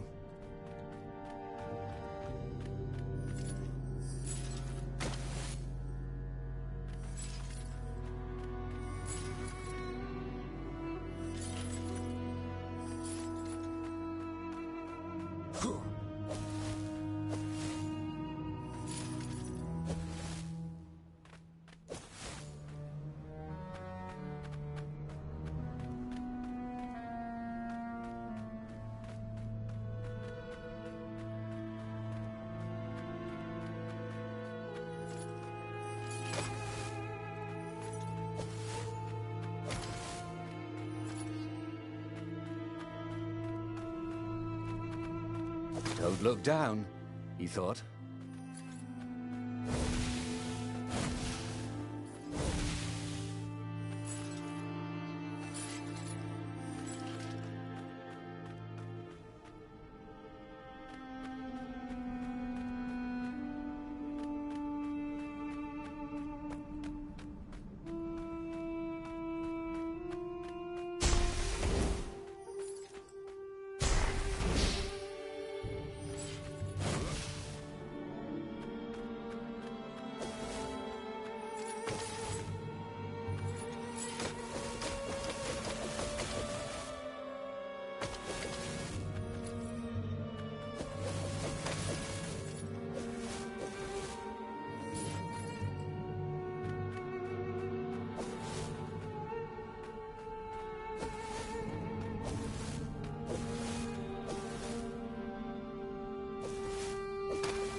Boom!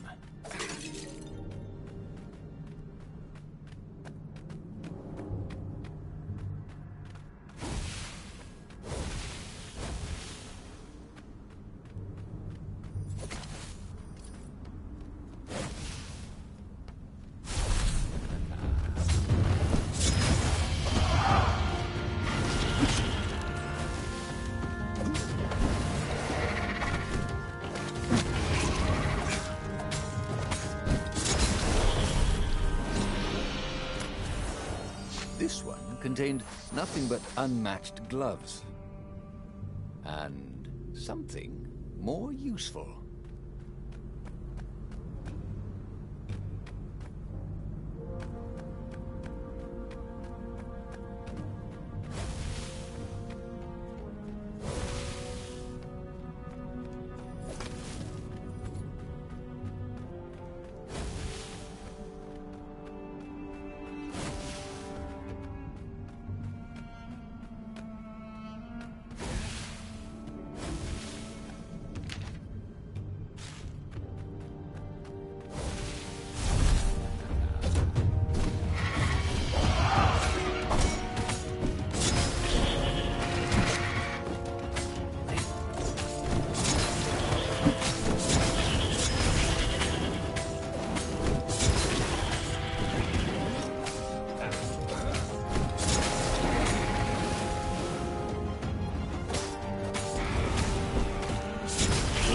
I don't have to clean up around here, I thought.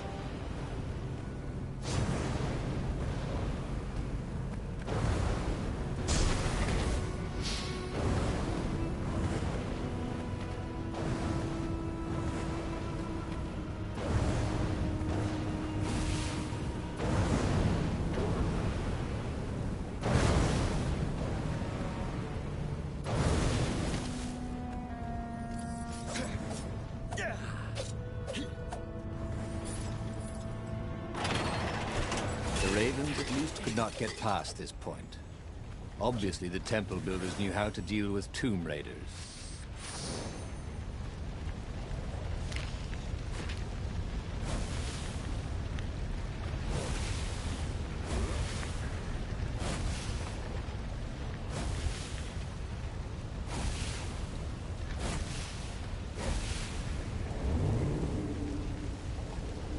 What did you do if one of these platforms stalled?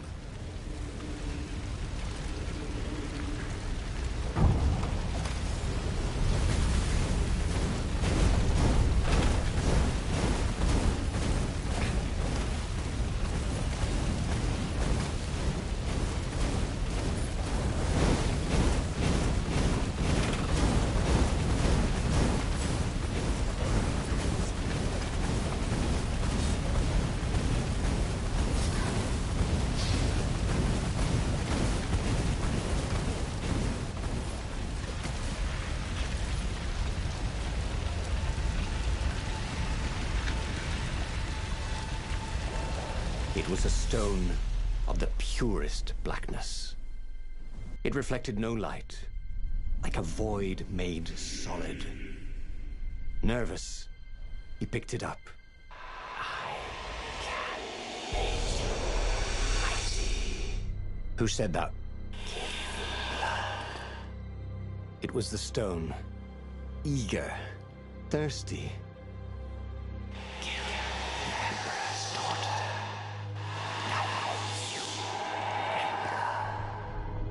That seemed tempting and terribly wrong.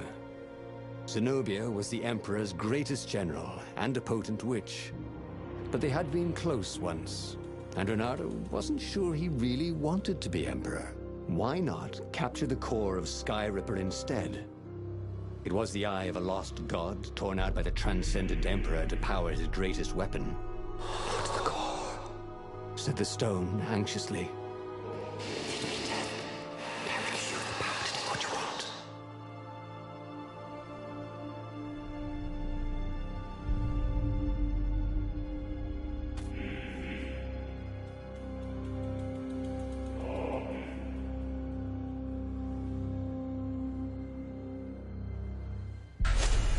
The stone bothered him.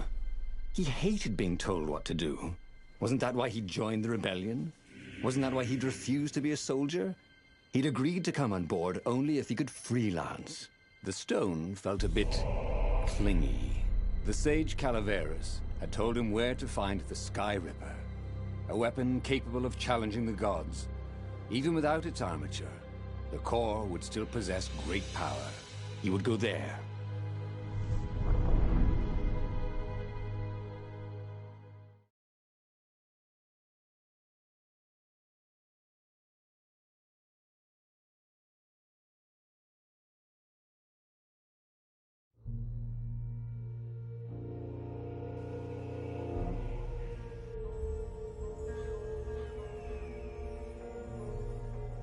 The moment he landed the Farfarer, Reynardo had a rare feeling of regret. It's not too late, he thought. He could turn around and sail for Zenobia's island. He frowned. Wait a minute. He didn't want to kill Zenobia, did he? Sure, technically she was the enemy, but they'd been at Sword Fu school together. They'd never been lovers, but somehow they'd been closer. She'd told him every secret about herself. Except the biggest one. That she was the Emperor's daughter. No. Kill Zenobia, whispered the stone. Before it's too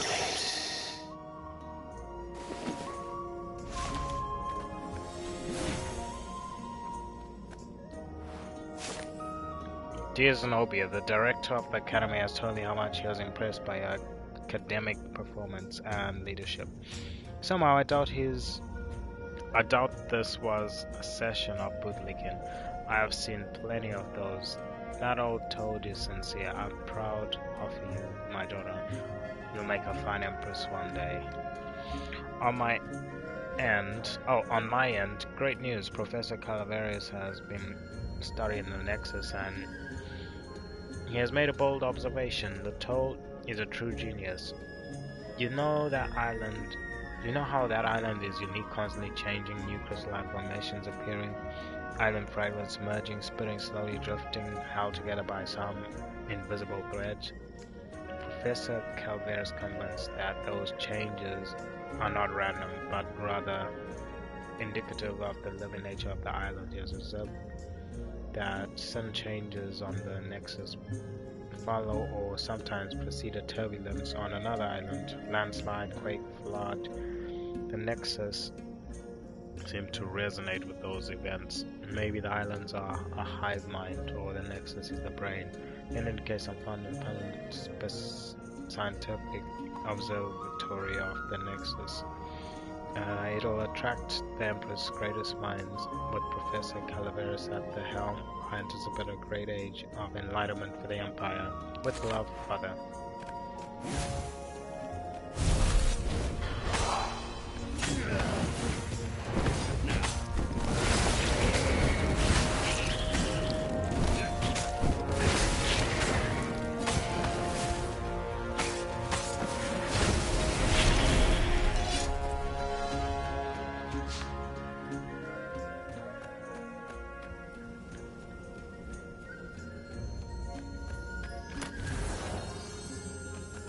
Not everyone knew how to use magical gems. Of course, not everyone had magical gem gauntlets like he did.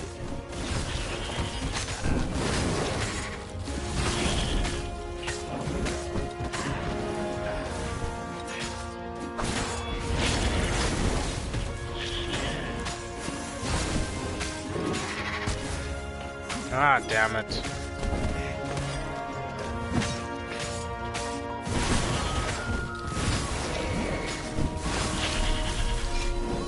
In a swirl of newly remembered knowledge. He needed to focus.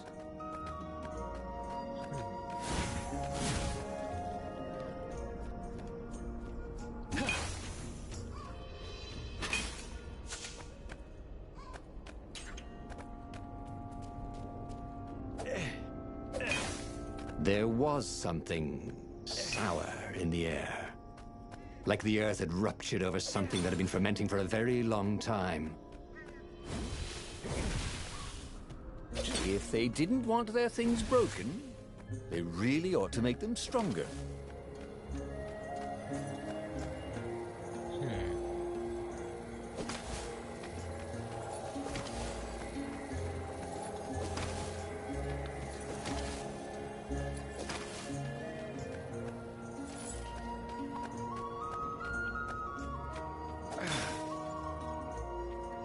The stone hadn't lied about what it could do for him. With each raven he cut down, he felt a jolt of power flowing into his arm. "You're weak," whispered the stone. "The call will kill you." "Are you afraid of it?"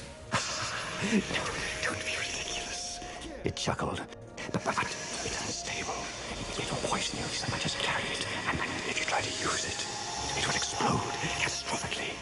Reynardo did not trust rocks that talked in his head. He went onwards.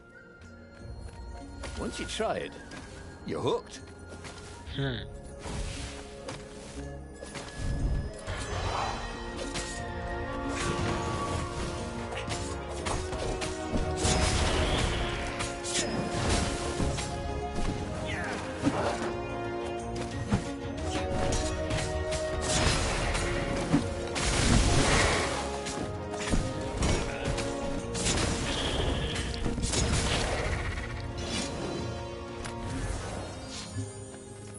There was blood on this one, so it hadn't saved its owner.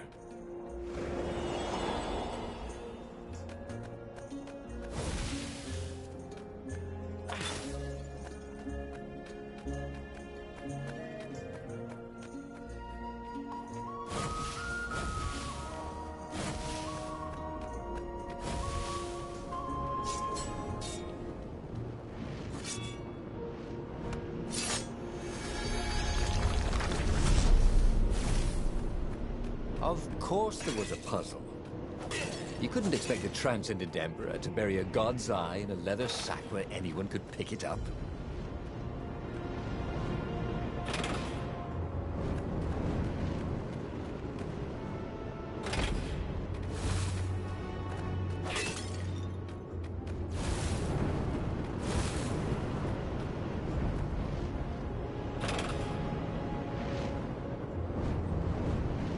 All right.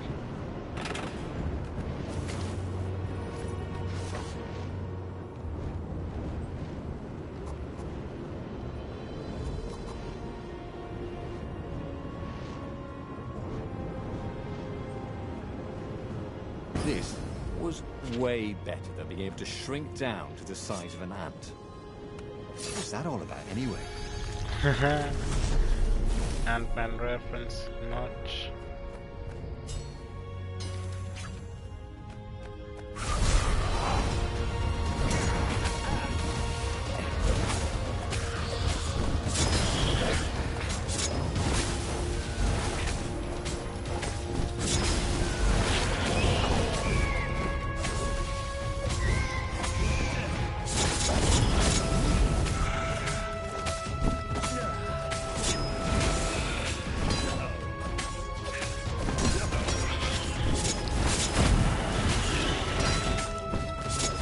That got rather well, actually. That it had.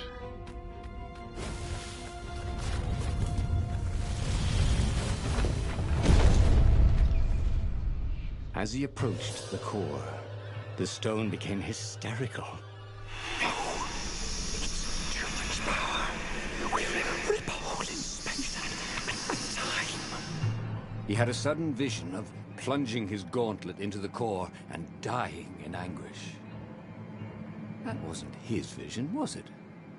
The stone had sent him its darkest fears, hadn't it? He had a sudden impulse to do exactly that. He raised his right fist and plunged it into the core. There was a rush of light. He thought he could hear the stone screaming. And then he passed out. When Reynardo came to, the core was gone. But the Iblis stone was no longer black, but glowing with a blue light. And it was silent. "I can't hear you," he sang out. And, "You?" It didn't answer. "Ha!" he said. He had defeated the demonic gem with the power of his mind. He felt invincible. It was time to attack the Imperial outpost on the Nexus. Take the battle to the enemy. But among the huge crystals, there was also an observatory. A wise man would probably ask the scientists exactly what he had first. How wise was he? I'll talk to the scientist. As the Farfarer sailed towards the Nexus, Reynardo wondered if the core had been created to silence the stone, or even to feed its hunger. Honestly, he didn't care. He felt terrific, and he appreciated the quiet inside his head.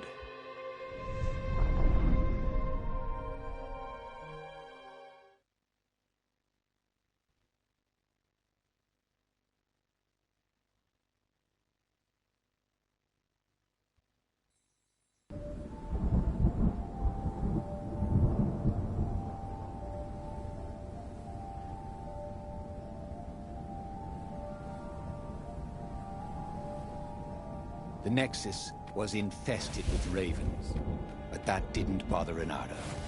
With each death, the converted Iblis stone in his gauntlets glowed brighter, and he felt stronger. Wow. He was getting a bit bloodthirsty, wasn't he? Well, he wasn't worried. He was a warrior. They're supposed to be bloodthirsty.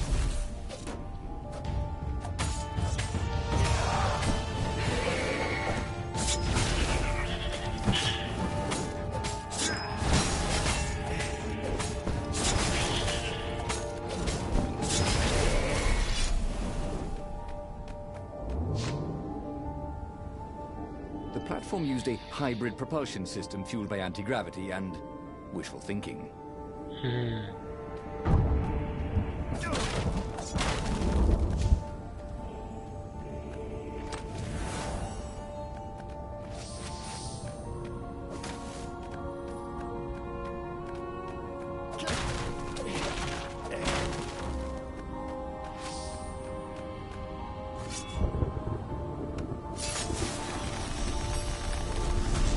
There was a pleasant breeze coming through that door.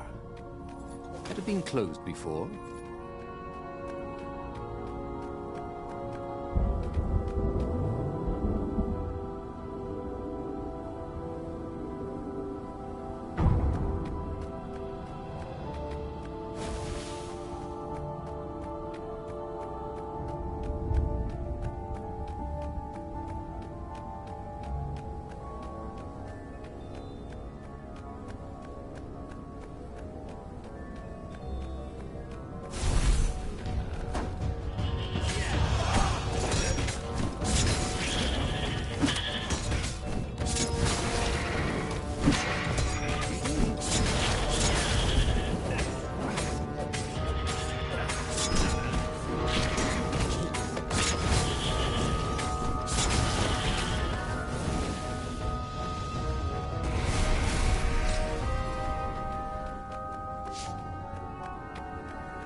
Wait. I did come up this way, didn't I?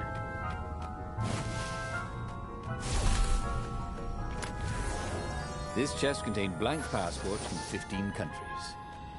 And something useful.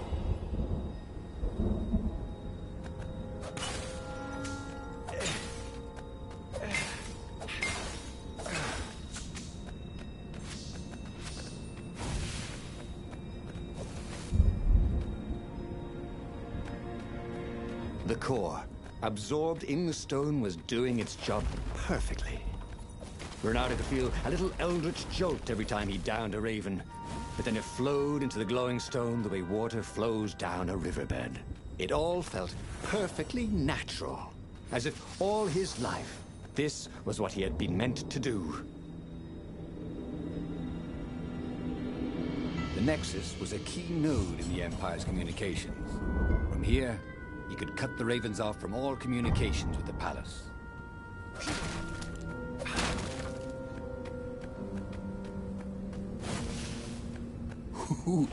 Ooh, a workbench. Did he have any jewels he hadn't tried out? He had.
Renato tore through the last remaining guards at the outpost like hot coffee through snow.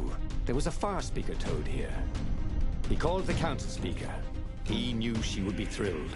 And she was. She wanted him to come back to base. They had plans to discuss, and a medal to give him. A large, golden medal. Great, said Renato. Let's talk about who else I can kill. Then the far speaker croaked again. Hello, Renato, It said. If you get sick of slaughtering second-rate birds in the Nexus, I'm waiting for you in the mountains. Zenobia. The witch, taunting him. With the stone, he'd finally be her match.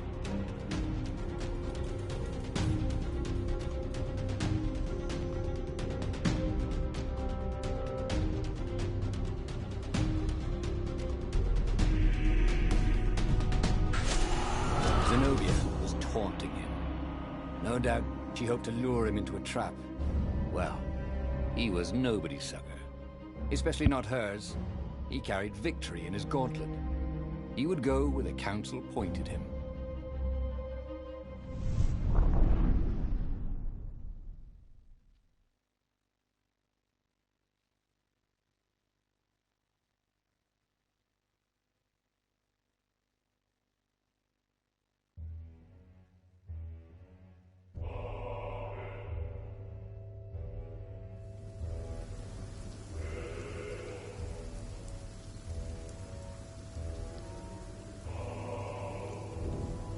As he set foot on the island, Renato felt energized, like when he was hunting or dancing.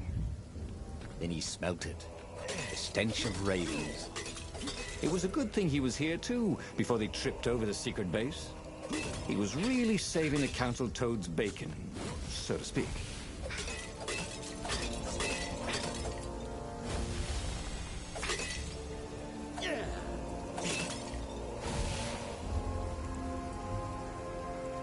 Take a leap of faith, said the inscription. Huh. Assassin's Creed.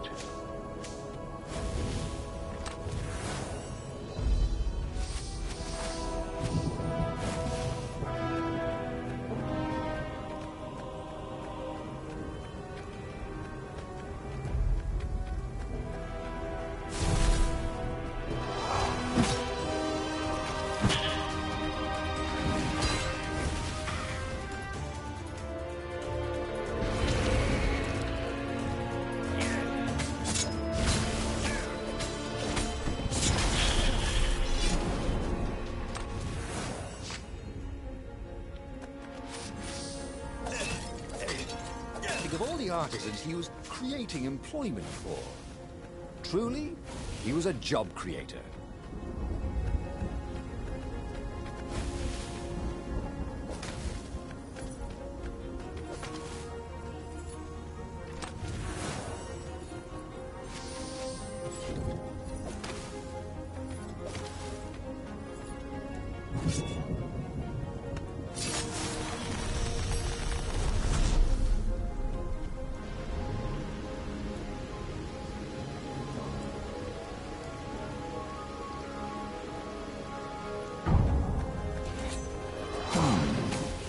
Where did that go to?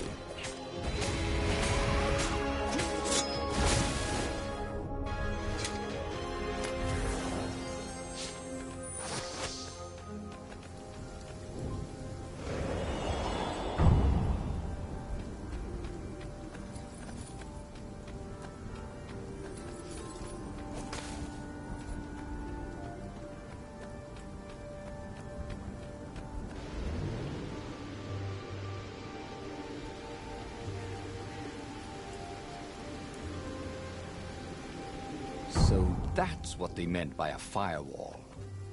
What unlocks a firewall?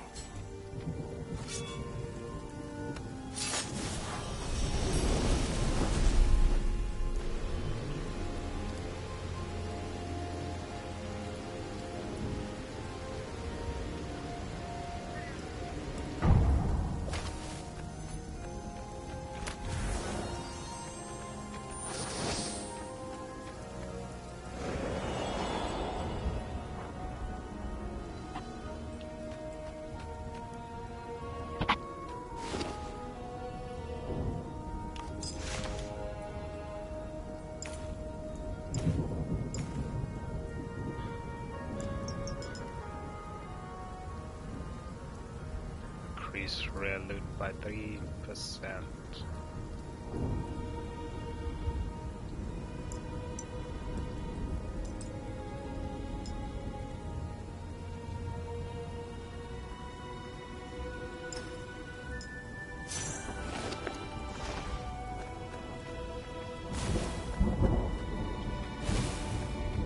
Let me just join this party real quick.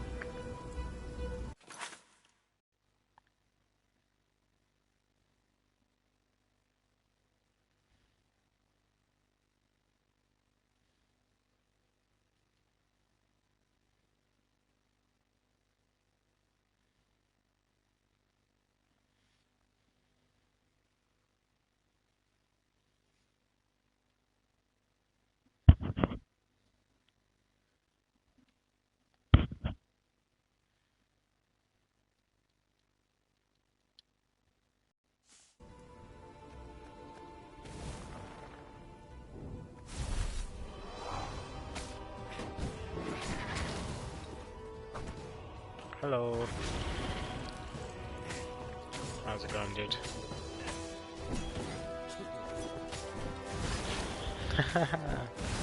I'm doing okay. Not See? bad. Renato was a hero of the revolution. He deserved a medal. Soon, he deserved every medal they had, and hopefully one big medal ceremony in front of Oh, everybody right. with trumpets, Wow. so everyone could know what he'd accomplished.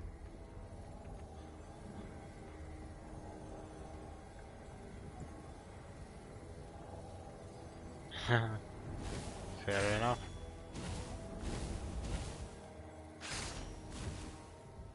You blinked.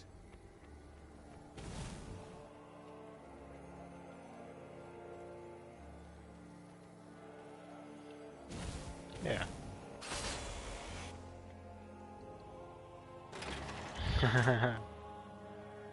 That's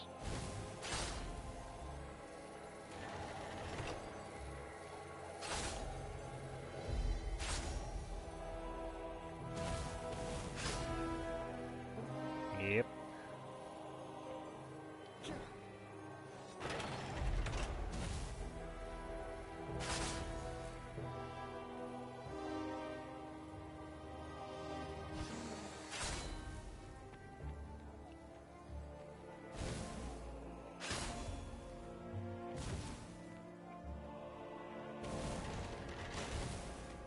And this is why heroes are called dashing, Renato thought. See? Dashing? Get it? All right. Yep.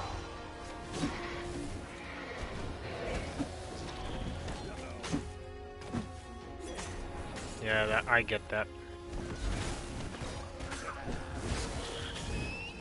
Makes sense to me.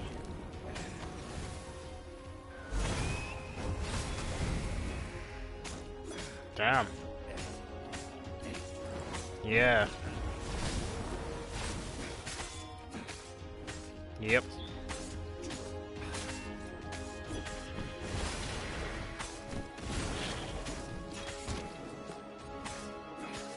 That's true.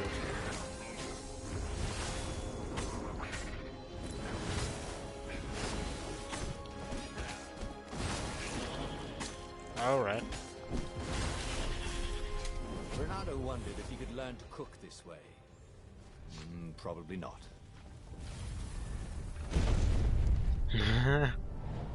What's his name, eh?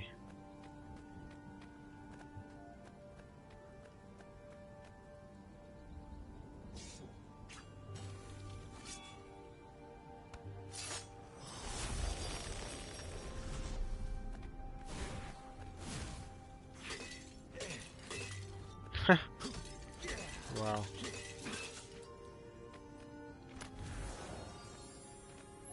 This one looked familiar.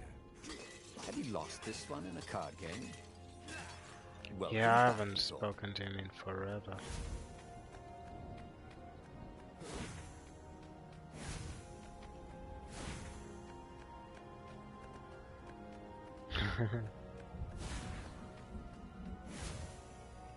I guess.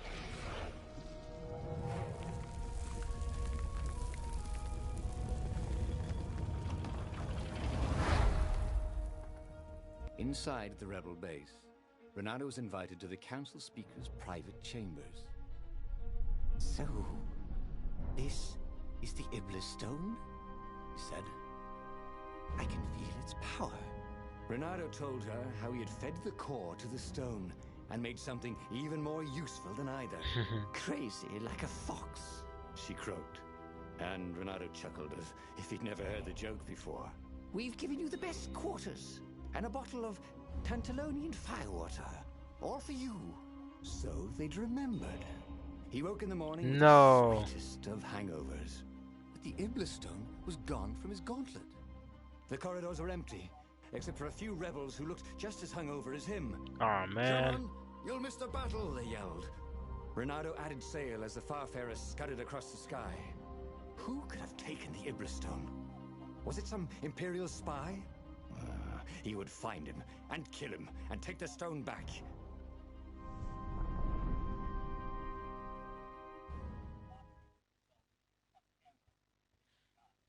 No, there you go. Yeah.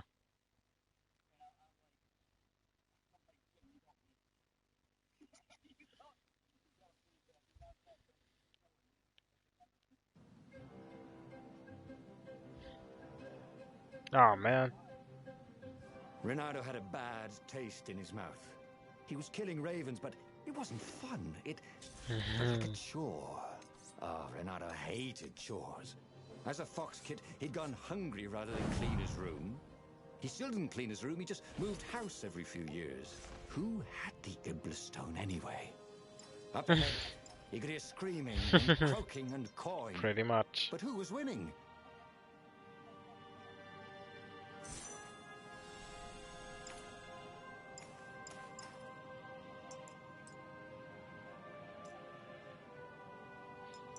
Yeah, like, oh man.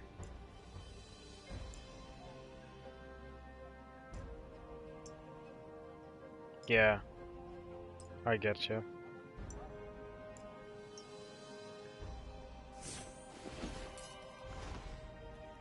Yeah, damn.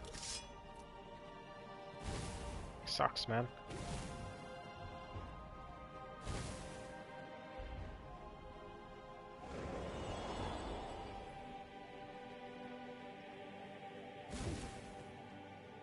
There he is.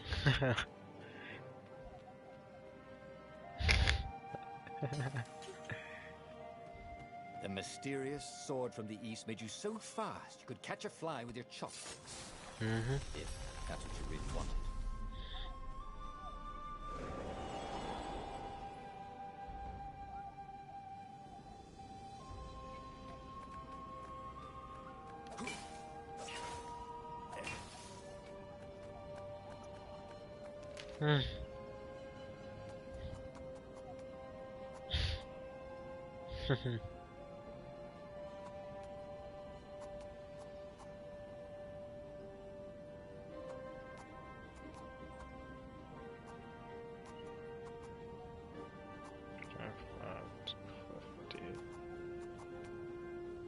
Damage.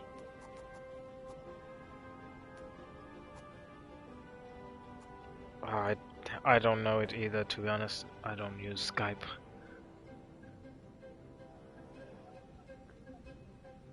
It probably is still that, to be honest. I haven't used it in such a long time.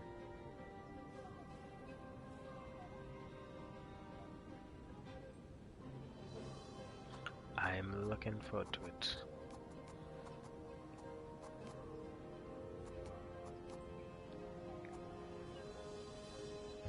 Okay, awesome. Nice. That could be useful. Yeah. Cool.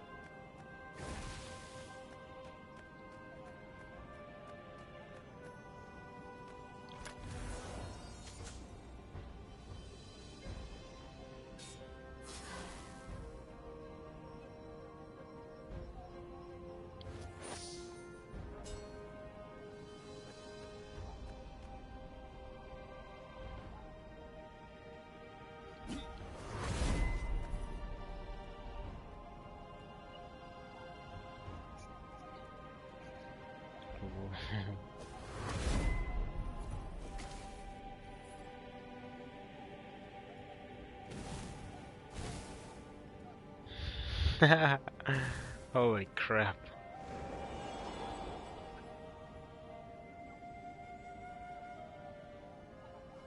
As he ran forward, Renato noticed that some ravens were starting to ignore him. Just running away. Who are they running from? Some hero of the revolution? If some other so-called hero of the revolution had the stone and tried to take his victory and his medals, Renato was going to be seriously pissed off. He was the hero, not some other bozo.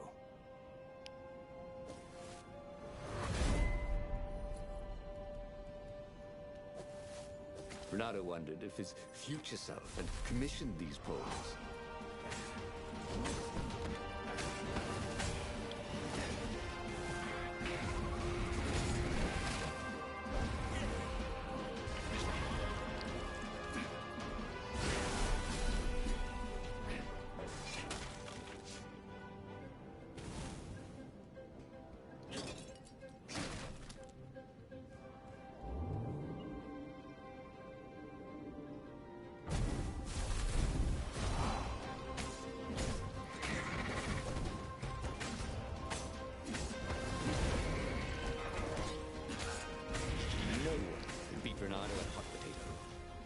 Yep.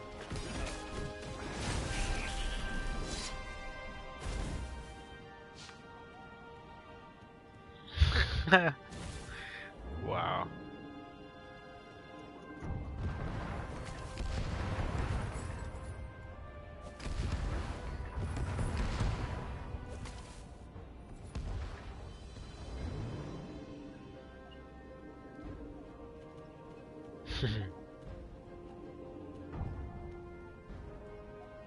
Have you ever felt you were just going round in circles? Renato felt like that.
Finally, Renato came to the Emperor's ship. Zenobia lay dead in front of it. The ship was a wreck. Ravens lay dead, sprawled everywhere. Bloody feathers spattered across the deck and the dock. The council speaker came out. She was waving a sword around like a flag. "Look at me, Renato!" She croaked. The Iblis stone on the sword was black as coal. "Now I will be Empress, and all shall tremble before me," she croaked. So the stone had her. It was in her brain, whining for blood. "I'm afraid I can't allow that," said Renato, and moved to fight her. Toads are not usually good with swords. Something about the footwork. And the council speaker was not even a warrior. She was always tripping over things, which is quite an impressive achievement when you're a toad. Yet somehow, she was pressing Renato backwards as he desperately tried to keep her sword away from his throat. "Look, why don't you keep the stone?" he asked. "You deserve it." "Blood and souls for Iblis," she croaked. "Blood and souls." She got under his guard with her sword. It was just the tip. But sometimes just the tip is enough. He could feel his soul being sucked into the stone. As he died, he felt embarrassed more than anything else. And just like that, he was alive again, and back on the Farfarer, still fleeing burning Ubar. The book was still open before him. So, the book was a portal. It took you to the future when your destinies would branch. He had failed and died 3 times, but he learned another true thing. The Iblis Stone was evil. It would try to corrupt anyone who used it.